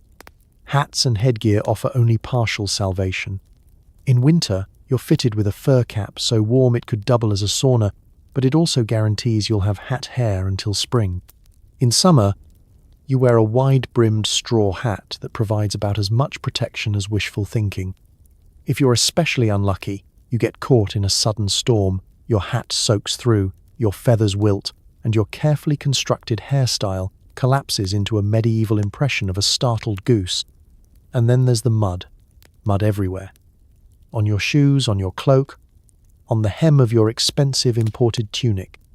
Servants wage daily war against it, but by the end of any journey, even royalty looks like they lost a wrestling match with a swamp. Of course, the weather has its uses. If you need to avoid an awkward meeting or a particularly tedious council session, nothing works better than "Sorry, Your Majesty. The roads have washed out again." But more often than not, you just grit your teeth, bundle up, and accept your fate, another day of damp, chilly, vaguely agricultural royalty. So tonight, as you relax in your climate-controlled home with a thermostat and a closet full of waterproof options, spare a thought for medieval fashion victims. No matter the weather, they met it head-on, sweating, shivering, and smelling vaguely of sheep, but always, always dressed for the occasion. Even royal children weren't spared. The smallest prince was dressed like a mini version of the king, complete with a hat they couldn't lift and shoes they couldn't walk in. Childhood was basically just practice for adult-level discomfort. Let's imagine waking up as a royal toddler in a medieval palace. There's no such thing as play clothes, no elastic waistbands, no dinosaur pajamas, no superhero t-shirts. Instead, your daily wardrobe consists of a tiny doublet, an even tinier pair of hose, and a velvet cape that doubles as a tripping hazard. Your nursemaid is armed with a comb, a ribbon, and the patience of a saint, trying to wrangle your hair into a style that says destined for greatness, but mostly screams escaped farm animal. The process of dressing you is a group effort. It starts with a ceremonial battle to remove the night bonnet without waking the dragon. Then, layer by layer, you're swaddled in fine but impossibly stiff fabrics. Linen undershirts itch, wool hose sag, and the fastenings seem designed by someone who'd never seen a child try to sit still. As your arms are squeezed into tiny sleeves and your little feet crammed into shoes shaped like the king's but 2 sizes too small, you begin to realize the day is less about fun and more about survival. The hat is the pièce de résistance, a miniature version of the king's, complete with a plume that occasionally pokes you in the eye or doubles as a chew toy. On feast days, your headgear might be so heavy it requires adult supervision, or at least a discreet hand to prop it up during the endless processions. You wobble through the corridors, trailing ribbons, fidgeting with gold buttons, and wondering how anyone is supposed to climb a tree in this get-up. Spoiler, you're not. For girls, it's the same ordeal, scaled down but not dialed back. Dresses come with bodices laced so tightly you master the art of shallow breathing by age 4. Petticoats are layered on, crinolines adjusted, and tiny slippers squeezed on with a hope and a prayer.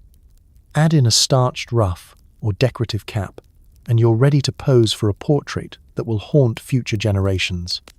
But royal children are expected to do more than just look adorable. They're mini ambassadors for the family brand.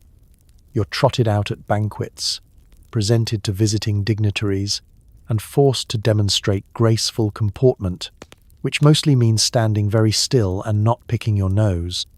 Playtime means being supervised by 3 adults and an elderly lapdog who seems personally offended by your existence. Running, jumping, and anything resembling fun is discouraged. Scuffing your shoes is a minor scandal, and ripping your cloak could spark an international incident, or at least a long lecture about the family honor. If you manage to sneak outside, the mud is waiting to ruin your outfit, guaranteeing a round of furious laundry and even more furious glares from the nursemaid. Medieval playgrounds are less jungle gym, more don't touch that, it's worth more than the stables. Of course you get your own pint-sized accessories. Miniature swords for boys, blunt but still dangerous, delicate fans for girls, and tiny embroidered gloves for both, perfect for losing under the nearest tapestry. Every outfit is topped with enough embroidery, fur, and brocade to fund a small monastery, but absolutely zero chance of actual comfort. Modern children complain about itchy tags and tight shoes, but at least they don't have to worry about sumptuary laws, ceremonial sashes, or their portraits being judged by future historians. So tonight, as you relax in your pajamas and bare feet, be grateful. Medieval child royalty learned early. If you can't run, you might as well look important while trying not to fall over. Childhood wasn't carefree. It was couture. Every detail of your clothing sends a message: wealth, power, piety, or I'm not dead yet. Royal outfits were walking billboards, engineered to intimidate, inspire, and maybe, just maybe, distract everyone from the fact that you hadn't bathed in a month. Medieval royal fashion wasn't just about looking good. It was about sending the loudest, clearest message in the least subtle way possible. Your cloak, your hat, your collar, your shoes, even your strategically arranged codpiece, all formed a carefully curated social media feed centuries before the invention of the selfie. Every event was an opportunity to go viral. That is, to be talked about in every castle, manor, and gossipy tavern in the realm. Start with the fabrics. The thicker, the shinier, the rarer, the better. Gold embroidery, imported silks, and velvet so plush it doubled as a blanket on cold nights all screamed, "I can afford things you can't even pronounce." Your tailor's job was half artistry, half marketing, how to sew enough pearls onto your tunic without you toppling over, and how to hint that your new ermine trim definitely didn't come from your rival's territory. Colours, too, spoke volumes. Deep purples and reds announced your proximity to the throne, worn only by those with the right bloodline, bank account, and/or questionable family tree. Blues were for up-and-comers, while earth tones declared you practical, but, more importantly, not a threat. Everyone was watching and everyone was judging. If you wore last season's shade, the rumors started before you'd even finished your soup. Even the cut of your clothing was a message. A broad-shouldered doublet? That's a declaration of military readiness, or at least readiness to win at arm wrestling. Flowing sleeves? Clearly, you've never had to scrub your own dishes. And the size of your ruff, collar, or headgear? The bigger, the better. Because nothing says approachable ruler like a neck frill so wide you need a dedicated servant just to whisper in your ear. Symbols were everywhere. Religious motifs assured the church you were on their side, no matter what the local bishop thought, while family crests reminded everyone that you were descended from someone, somewhere, who did something worth remembering. The more complicated your insignia, the harder it was for anyone to call your legitimacy into question.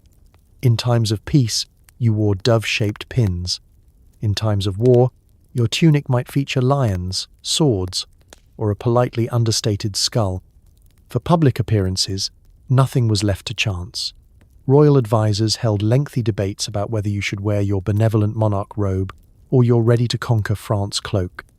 There were even fashion consultants, usually elderly aunts, whose sole job was to tug your sleeves, tilt your hat, and hiss.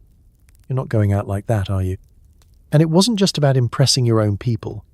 Foreign envoys, rival lords, and marriage prospects all watched your every fashion move. One ill-chosen accessory could spark a diplomatic incident. Rumor has it, entire alliances were built or broken on the color of a glove or the depth of a neckline. Clothing was your secret weapon. One glimpse, and everyone in the hall would know exactly where you stood, politically, financially, and, occasionally, in terms of your last bath. Today, we stress over Instagram likes and LinkedIn profile pictures, but medieval royals played the same game, just with more fur and fewer hashtags. Every outfit was a calculated risk, every debut a potential headline. The right look could win hearts, scare enemies, and silence gossip. The wrong look? Well, let's just say you'd better hope your sense of humor was as sharp as your shoes. So tonight, as you lounge in whatever's clean, remember, medieval royals walked the runway of history with every stitch.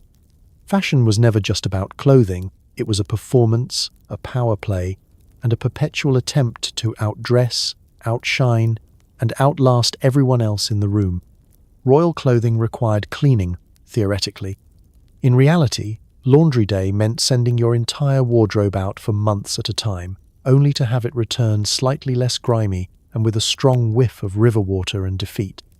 Let's set the scene. You, medieval royalty, stare at your closet. An imposing collection of velvet, fur, and enough embroidery to keep half the kingdom's seamstresses busy for the next decade. Somewhere deep in the folds is the memory of a clean garment, but these days, every sleeve has a mysterious stain, and your favorite cloak stands up on its own. The time has come, laundry day. Or more accurately, laundry quarter. First, let's talk logistics. Medieval laundry day wasn't just a one-person operation. It was a kingdom-wide event, requiring planning, delegation, and a prayer to the saints for no rain.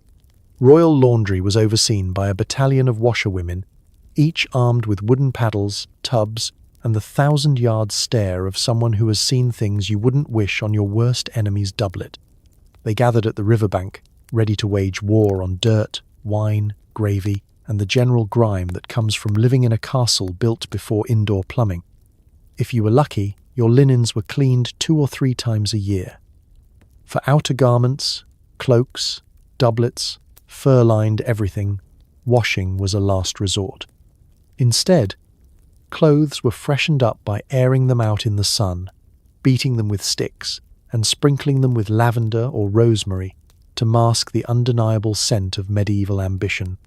The royal nose became highly trained. Ah, yes, this tunic smells like last autumn, with top notes of roast beef and a lingering finish of damp dog. For actual washing, the process was both laborious and hilarious.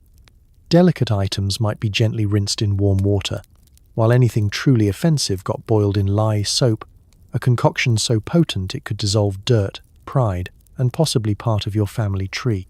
Clothes were scrubbed, wrung, and stretched on racks, or spread across hedges and castle walls for all the world to see. Nothing says power like drying your laundry in public and daring anyone to mention it. Of course, not all fabrics were created equal. Silk, velvet, and anything lined with fur required the touch of a specialist, someone who knew how to clean a garment without turning it into modern art. More than one priceless robe was lost to an overzealous washerwoman who mistook gold thread for mud and ended up with a shrunken, tie-dyed tragedy. Accidents happened, and sometimes you had to wait for the next big feast to discover if your favorite doublet had survived or come back 3 sizes smaller, perfect for a royal toddler. Then there was the return phase, where cleanish clothes trickled back into the castle. Items were inspected for missing buttons, unintentional ruffles, and the occasional souvenir leech. Everything smelled faintly of river, soap, and disappointment. If you were unlucky, you found that half your wardrobe had been swapped with your cousin's, launching a round of passive-aggressive laundry diplomacy. Between laundry days, fashion was about clever layering and creative camouflage. A stain could be hidden under a new sash, a musty cloak disguised with more perfume, and a wrinkled shirt made respectable with enough jewelry. Servants invented new ways to refresh tired garments, steaming them over the cauldron, brushing on fresh herbs, or, in truly desperate times, simply turning them inside out and hoping no one noticed. Compared to today's spin cycle and detergent aisle, medieval laundry was a saga of hope, heartbreak, and group suffering. So tonight, as you toss your t-shirt into a machine and push a button, give thanks. Laundry, for medieval royals, wasn't just a chore. It was an epic, one that always ended with a sigh, a shrug, and the resigned acceptance that nothing would ever really be clean again. Travel meant packing your most cumbersome garments, piling into a carriage, and emerging hours later looking like a crumpled tapestry. Dirt roads and rain ensured you always arrived looking worse than when you left. Let's begin with the royal packing process, an ordeal worthy of a military campaign. You don't just throw a few things in a bag. No, your journey requires an entire staff of attendants whose only job is to fold, wrap, stuff, and eventually lose half your wardrobe. Every garment is considered essential. 3 embroidered cloaks for different levels of cold, jealousy, and political posturing, a selection of fur-lined hats, spare shoes for when you inevitably lose one to a mud puddle, and enough jewelry to make the local bandits reconsider their life choices. Then there are the travel trunks, massive, iron-bound chests that take 4 people and a sturdy ox to lift. Forget packing cubes. Think packing cubes if each one was the size of a coffin and twice as heavy. The royal children have their own miniature luggage, which somehow still manages to get mixed up with the kitchen supplies by the second day on the road. The actual act of getting dressed for travel is less adventure and more preparing for battle. You're swaddled in layers for warmth, but also to absorb shocks from potholes, surprise rain, and any sudden lurches from the world's least suspended carriage. There's a strong chance you'll start the trip upright and end it listing at a 45-degree angle, cloak bunched under your chin, and hat pinned somewhere near your left ear. Makeup is pointless. By the first stop, you'll be windblown, mud-spattered, and radiating an aroma best described as medieval compost bin with hints of rosemary. Climbing into the carriage is its own slapstick routine. The steps are narrow, your shoes are slippery, and your capes are determined to sabotage your dignity. If you're wearing a particularly elaborate ruff or collar, you have to enter sideways, like a particularly fashionable crab. Your entourage squeezes in beside you, maids, tutors, courtiers, maybe even a dog or two, and soon the carriage is less elegant transport and more stuffed turkey in a rolling box. Someone always has a harp. No one ever has enough space. Then the journey itself. Hour after hour, rattling along unpaved roads, every jolt a reminder that carriage suspension was still in its early medieval torture device phase. Rain turns the roads to mud, dust turns your cloak to a portable sandpit. Open the window for fresh air and risk a face full of flying bugs. Keep it closed and marinate in the combined body heat and perfume of your companions. The driver, a professional optimist, promises you'll arrive by sundown. You suspect he means next week. Stops along the way provide new challenges. Inns are drafty and crowded, with beds that haven't seen clean sheets since the last major plague. Changing out of your travel clothes and into your arrival outfit is a frantic race against both time and splinters.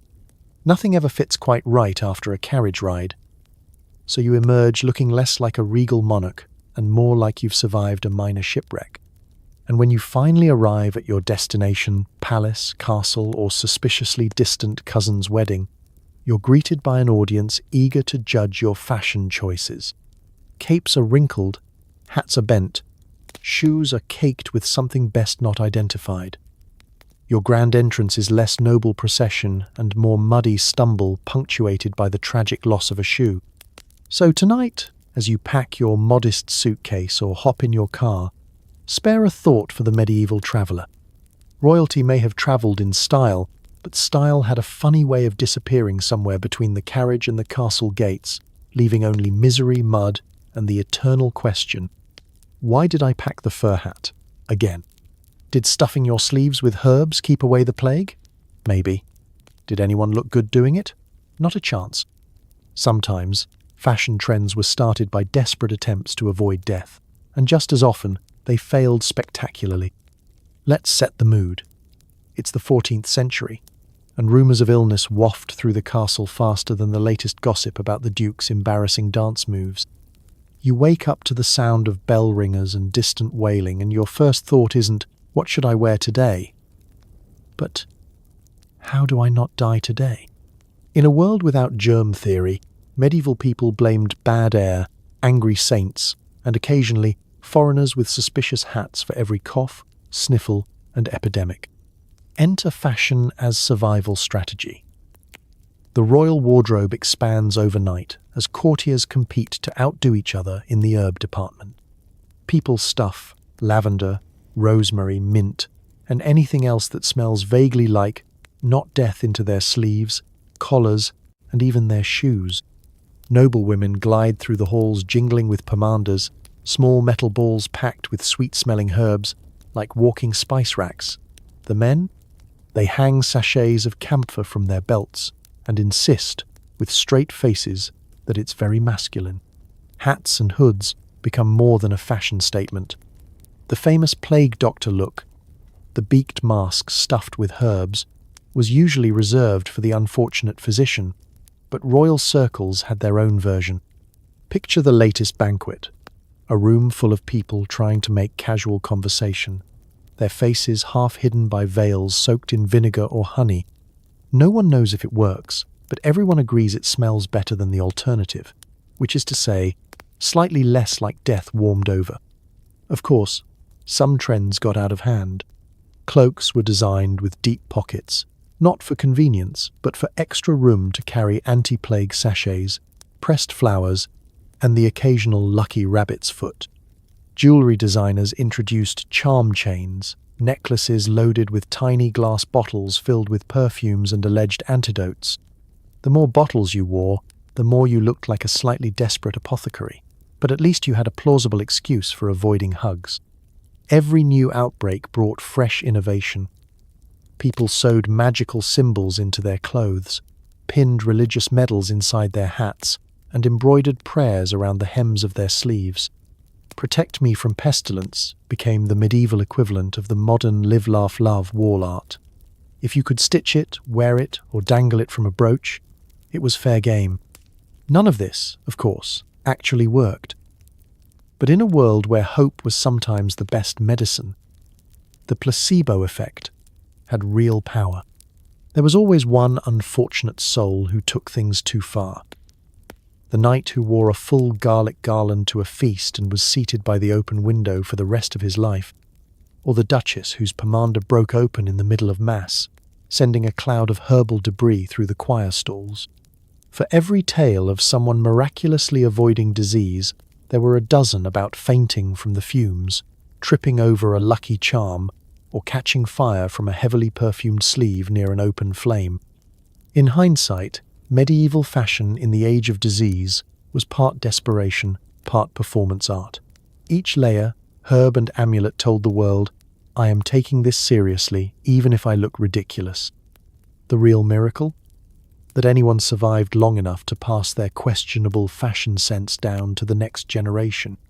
So tonight, as you drift off in a world where hand sanitizer comes in a neat little bottle and face masks are, thankfully, not made of leather and rosemary, remember, medieval royals did their best to dress for survival. It wasn't always effective, but it was always memorable, and it definitely made a statement, even if that statement was please stay 6 feet away from my garlic necklace. Eventually, it's time for your official royal portrait, the one that will hang in drafty castles for centuries. You're forced into the season's most elaborate gown or doublet, told to look majestic, and immortalized forever, wearing something that even your dog wouldn't chew on.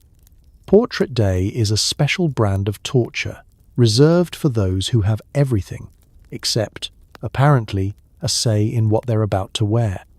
The royal wardrobe is thrown open, and suddenly every garment you've ever avoided is paraded out. The artists want splendor, your mother-in-law wants restraint, and your personal taste is ignored entirely in favor of whatever fashion statement best intimidates the local nobility. Getting ready is its own marathon. The most uncomfortable outfit is chosen, usually, for its visual impact rather than its fit. This could mean a ruff so wide it requires special permission to stand near doorways, a brocade gown with enough pearls to pay off a bishop, or a doublet that makes you look like a well-upholstered armchair. Your hat is selected for maximum height, minimum comfort, and the likelihood of staying upright for a full afternoon. Next comes the styling. Hair is curled, pinned, and doused with anything that claims to offer hold, which in the medieval era usually means some combination of goose fat and hopeful prayer. Jewelry is layered on, necklaces, rings, brooches, until you can barely move your neck or arms. If your jewelry collection happens to be light this year, never fear. The painter will happily add a few imaginary diamonds, as long as you promise to pay for them later. You're marched to the coldest room in the castle, because it has the best light, or at least the cleanest wall. The artist sets up a chair that hasn't been comfortable since the reign of your great-grandmother, and you are arranged in a majestic pose, which mostly means sitting very, very still, trying not to pass out or yawn. The pose is always the same, back straight, chin up, eyes slightly glazed from the effort of not blinking for an hour. Bonus points if you can look like you're thinking profound thoughts and not simply trying to wiggle your toes inside shoes 2 sizes too small. The artist, meanwhile, is fussing with your posture, the folds of your robe, and the position of your left hand, which must not look clawed, limp, or treasonous. Small children and family pets are added for effect, whether you like them or not. And if you're unlucky, a bowl of fruit is included to symbolize prosperity, though in reality, it's there to distract from the fact that your ruff has swallowed half your chin. As you sit, the hours drag on. Your crown tilts, your nose itches. The dog, who is somehow expected to look regal, begins to snore. Every minute, someone pops in to remind you to look more kingly or smile, but not too much. You think longingly of your most comfortable tunic, now lying somewhere in a heap, free of pearls and artistic judgment. When the ordeal finally ends, you're promised a masterpiece. What you get, months later, is an immortal record of your least favorite look. The lighting is odd. Your expression is best described as ambiguous suffering. Your outfit is so aggressively detailed that viewers for centuries will wonder, was this an honor or a punishment? Even the dog looks unimpressed. The final portrait is hung in the draftiest hall for all to see, long after you've moved on to more comfortable fashions and, eventually, to the next world where you sincerely hope no one has invented ruffs. For generations, your descendants will gaze upon your image, marvel at your taste in hats, and wonder how you ever got any work done wearing that many jewels. So tonight, as you take that awkward selfie or glance in the mirror, be grateful. Medieval royal portraits were the original photo regret, and once you were captured on canvas, there was no filter strong enough to save you from history's judgment or your own fashion regrets. Hidden within every medieval royal outfit was at least one secret pocket, sometimes more. Ostensibly for prayer books or personal items, these were mostly used to stash emergency marzipan, ill-advised love notes, or the noble equivalent of breath mints, a sprig of parsley, and a desperate prayer. If you ever see a portrait of a medieval monarch looking oddly lumpy around the hips, now you know why. Pockets may seem like a small detail in the grand saga of medieval fashion, but for the beleaguered royal, they were a lifeline, a tiny oasis of privacy in a world of servants, courtiers, and relentless ceremony. Forget the myth of nobles floating serenely through the halls, hands elegantly folded. Behind every bejeweled belt or suspiciously heavy sleeve, there lurked a pouch filled with the true essentials of royal survival. Let's talk logistics. In a world without handbags, satchels, or even functional pockets in most outer garments, tailors had to get creative. Secret pouches were sewn into doublets, hidden between layers of velvet, or camouflaged within the folds of a gown's skirt. Some were so ingeniously disguised that even the wearer forgot what they'd hidden until months later, leading to the occasional happy surprise of finding a squished marzipan pig, or, less happily, a love letter that had aged like medieval cheese. Of course, officially these pockets were for religious items, a tiny prayer book, a rosary, perhaps a reliquary filled with a dubious saintly toenail. But in practice, they became repositories for everything you weren't supposed to have at court. Missed breakfast because you spent 3 hours getting your hair curled and your shoes pointed? Time to slip a honey cake into your secret sleeve. Bored during the king's never-ending speech? Out comes a folded scrap of parchment and a stub of charcoal, ready for a discreet round of hangman or a clandestine note to your favorite cousin across the table. Some pockets served diplomatic functions. Monarchs would tuck away secret bribes, coins, rings, or, in a pinch, particularly shiny pebbles for less discerning negotiators. Messages were passed hand to hand in the great halls, hidden in the lining of a cloak or under the guise of an innocent handkerchief. If a sudden cough or the sound of approaching footsteps interrupted your correspondence, just shove the evidence deep into your pocket and look as blameless as possible. A skill refined to an art form by every royal child by the age of 7. And then there were the regrettable contents. Every pocket was a record of noble intention and human frailty. You might discover wilted herbs, meant to fend off bad smells, now just making things worse. A tiny glass vial of perfume that broke somewhere between the throne room and the privy, or an IOU for a gambling debt you swore you'd never admit. For the especially unlucky, there were rumors of pockets so overstuffed they tore right through the fabric, causing an avalanche of sweets, notes, and what looked suspiciously like a backup codpiece to spill across the chapel floor. Fashionable as they were, pockets were not without their dangers. Forgetting what you'd hidden could mean a ruined cloak, marzipan melts, even in castles, or a royal scandal. Not all love notes reached their intended destination. Tailors occasionally left their own notes or tokens behind, either as a joke or a subtle way to ask for a raise. Modern pockets may overflow with phones and keys, but at least you don't have to worry about melting sugar, diplomatic secrets, or parsley wilting before the banquet ends. So tonight, as you slip your hands into the comforting emptiness of pajama pockets, or lament their absence, spare a thought for the medieval monarchs, whose hidden treasures and tiny regrets jostled with every step, all in the name of royal survival.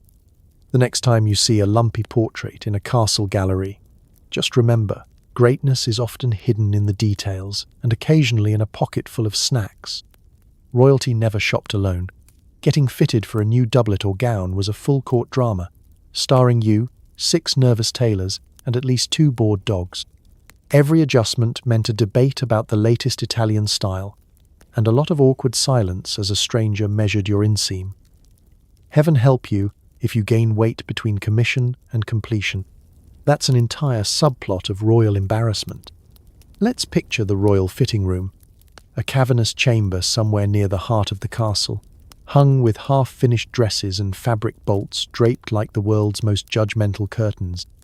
You, the star of this production, stand in the center like a nervous statue while tailors circle with measuring tapes, shears, and the haunted look of people who once angered a duchess and have never truly recovered. The process begins with a flurry of questions. How tight would your majesty like the sleeves? Shall we try the French pleating or stick with Florentine flair? Is it true that green velvet is unlucky this season, or is that just a rumor started by the Earl of Sandwich? Each tailor whispers advice into your ear, but you quickly learn to nod and smile while making a mental note to ask your mother what a godette is.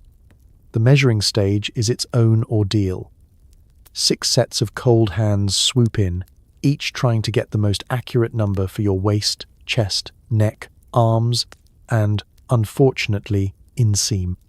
The royal dogs lounge nearby, observing every embarrassing moment and occasionally offering a supportive bark or a pointed yawn.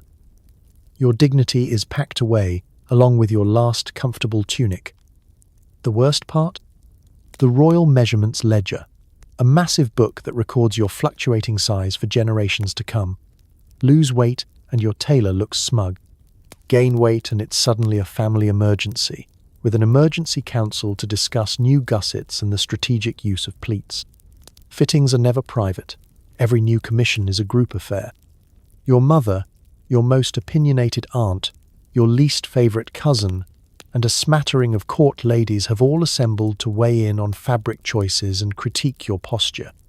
Debates erupt over the length of your cuffs, the angle of your ruff, and whether or not the new doublet makes your shoulders look too assertive.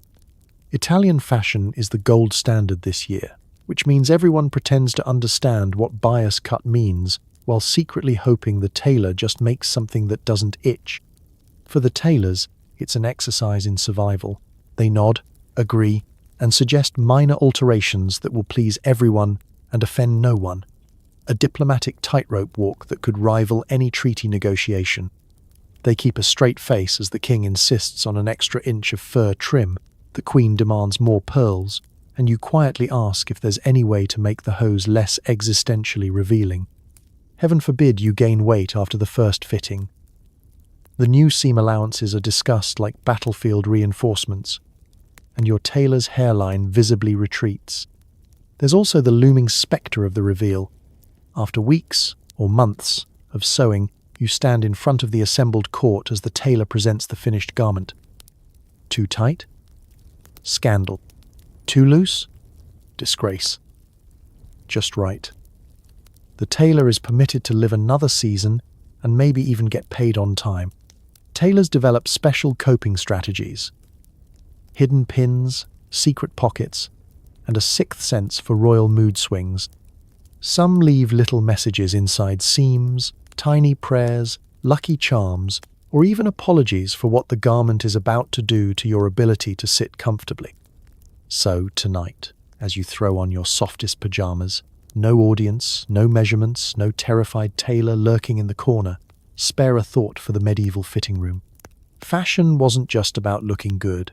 It was about surviving the ordeal of being measured, judged, and sewn into someone else's idea of perfection, while at least one bored dog watched it all, unimpressed. No outfit was complete without an arsenal of accessories, ornate belts, jewel-studded pouches, prayer beads the size of meatballs, and at least one decorative dagger. Trouble was, the heavier your accessories, the more likely you were to accidentally knock over a priceless vase, or yourself, before lunch. Nothing ruins royal dignity like getting tangled in your own belt and falling face first into the carp. Medieval accessory culture was less finishing touch and more personal armory. The moment you dressed for court, it was less about taste and more about balance.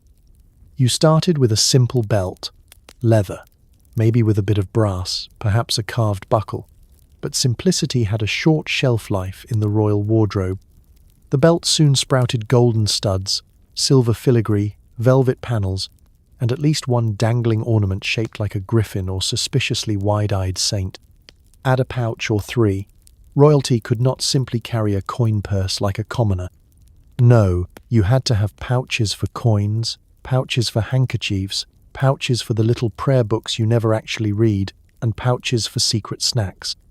These pouches jingled and rattled, announcing your presence 5 seconds before you actually arrived, a medieval version of the Find My Phone app, but for snacks and small change.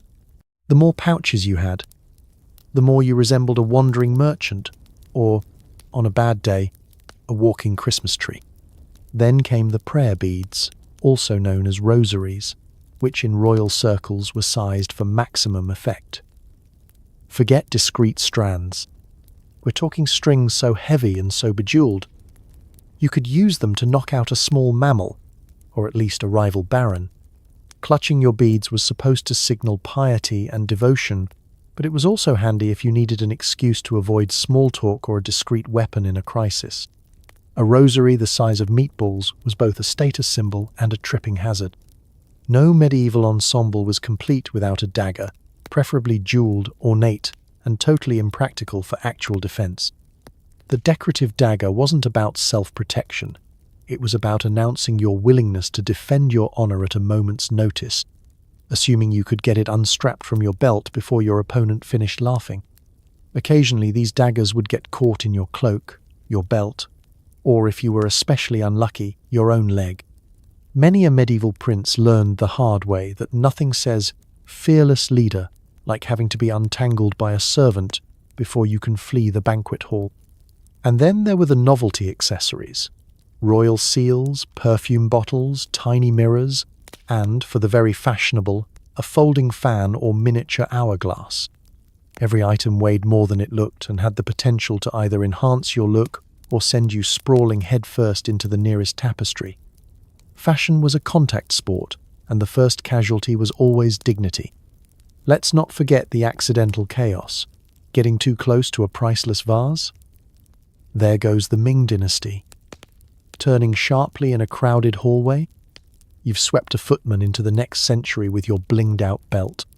A single misstep and your accessories performed a mutiny, tangling your arms, catching on furniture, or, worst of all, dunking your sleeve in the soup as you tried to impress a visiting ambassador. Court jesters thrived on these moments, and the rest of the court watched in hope that today, finally, the Duke of Westbridge's pouch would burst open mid-curtsy. Compared to modern life, where the greatest accessory risk is losing an earring or dropping your phone, medieval accessories were a daily obstacle course. So tonight, as you toss your keys and wallet into a bowl by the door, be grateful. Your belts don't tangle, your pouches don't rebel, and you're unlikely to knock yourself unconscious with prayer beads before breakfast. For medieval royalty, accessories weren't just a fashion statement, they were a way of life, a threat to public safety, and, more often than not, the beginning of the best stories. Even kings spill their soup. The real challenge of royal fashion wasn't looking perfect, but pretending you were above the laws of gravity and gravy. A mysterious splotch on your sleeve? That's not mutton stew. That's a fashionable mark of valor. Muddy hem? It's peasant chic. Bloodstain? That's just medieval red dye. Definitely not the result of sword practice gone wrong. Medieval royalty learned early that perfection was impossible, but storytelling was an art. Every stain, smudge, or suspicious crust was an opportunity for creative spin. At court, your reputation hinged not on how clean you looked, but how confidently you explained away the inevitable disasters of daily life. The most common culprit: food. Royal banquets were the battlegrounds of etiquette and stain warfare. Soup splattered, gravy sloshed, pies exploded with all the subtlety of a siege engine.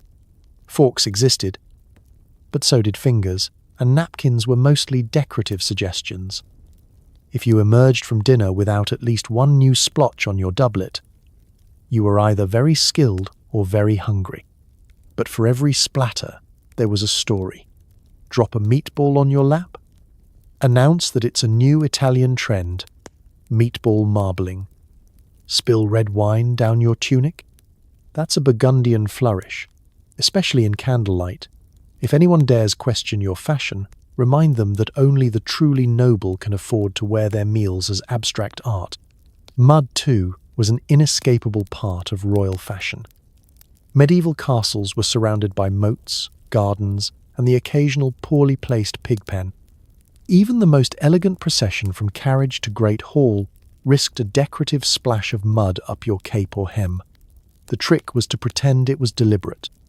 Peasant chic became the tongue-in-cheek term for anyone caught with half the countryside stuck to their clothing. Nobles who tried too hard to look spotless were accused of not knowing the common touch. A little mud meant you'd been out inspecting the fields. Never mind if you'd just slipped in the courtyard chasing a runaway hat. Then there were the truly worrisome stains, blood. Sword practice was a royal rite of passage, but also a prime source of wardrobe emergencies.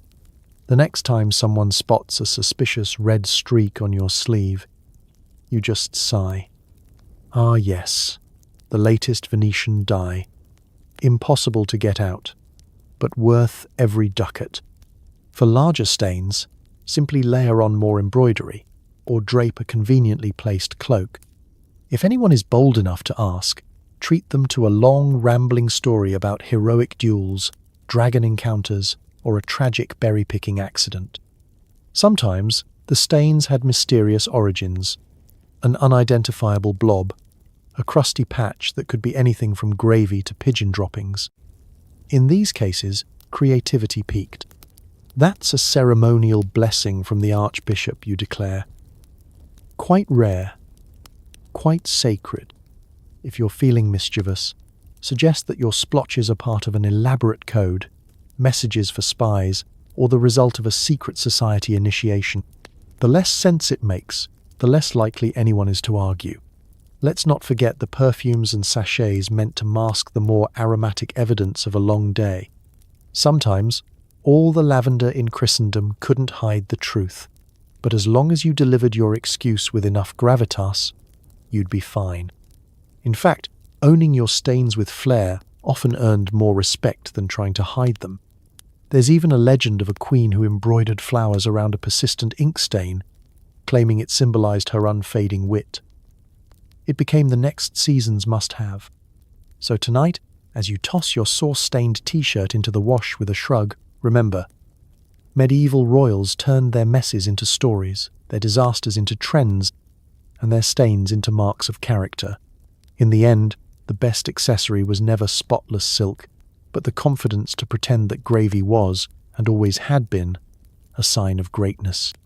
Every royal ceremony meant an entirely new outfit.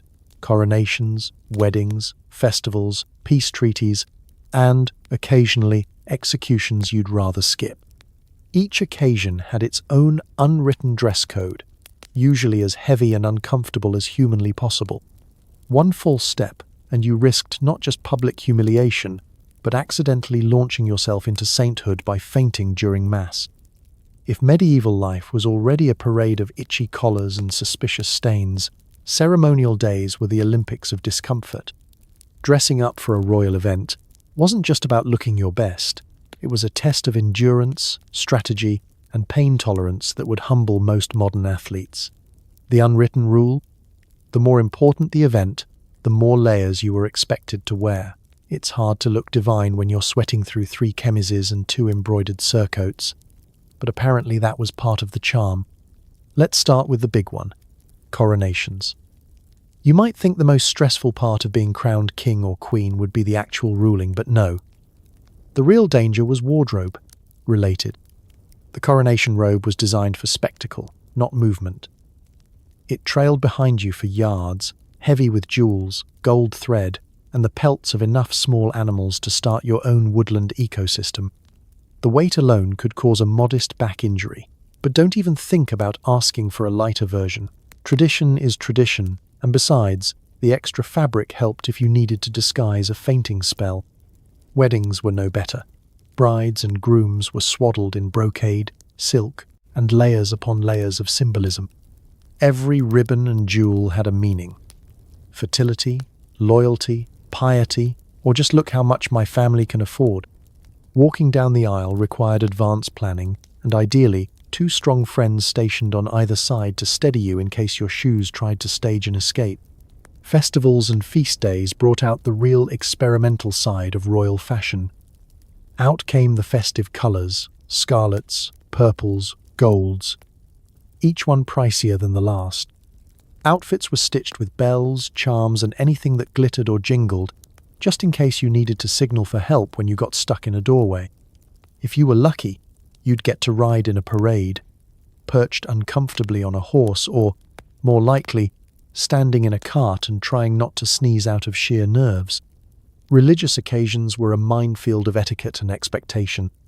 Your ceremonial cloak had to be exactly the right length, too short, and you looked irreverent, too long, and you risked tripping into the font.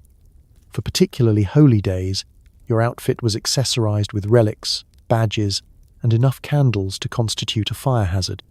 If you fainted, there was a slim chance someone would interpret it as a sign of divine favor, but more often it just meant missing out on the feast afterward. Let's not forget the darker occasions: executions, peace treaties, and funerals. Each required its own special outfit, carefully calculated to express just the right balance of solemnity, hope, or vague disapproval.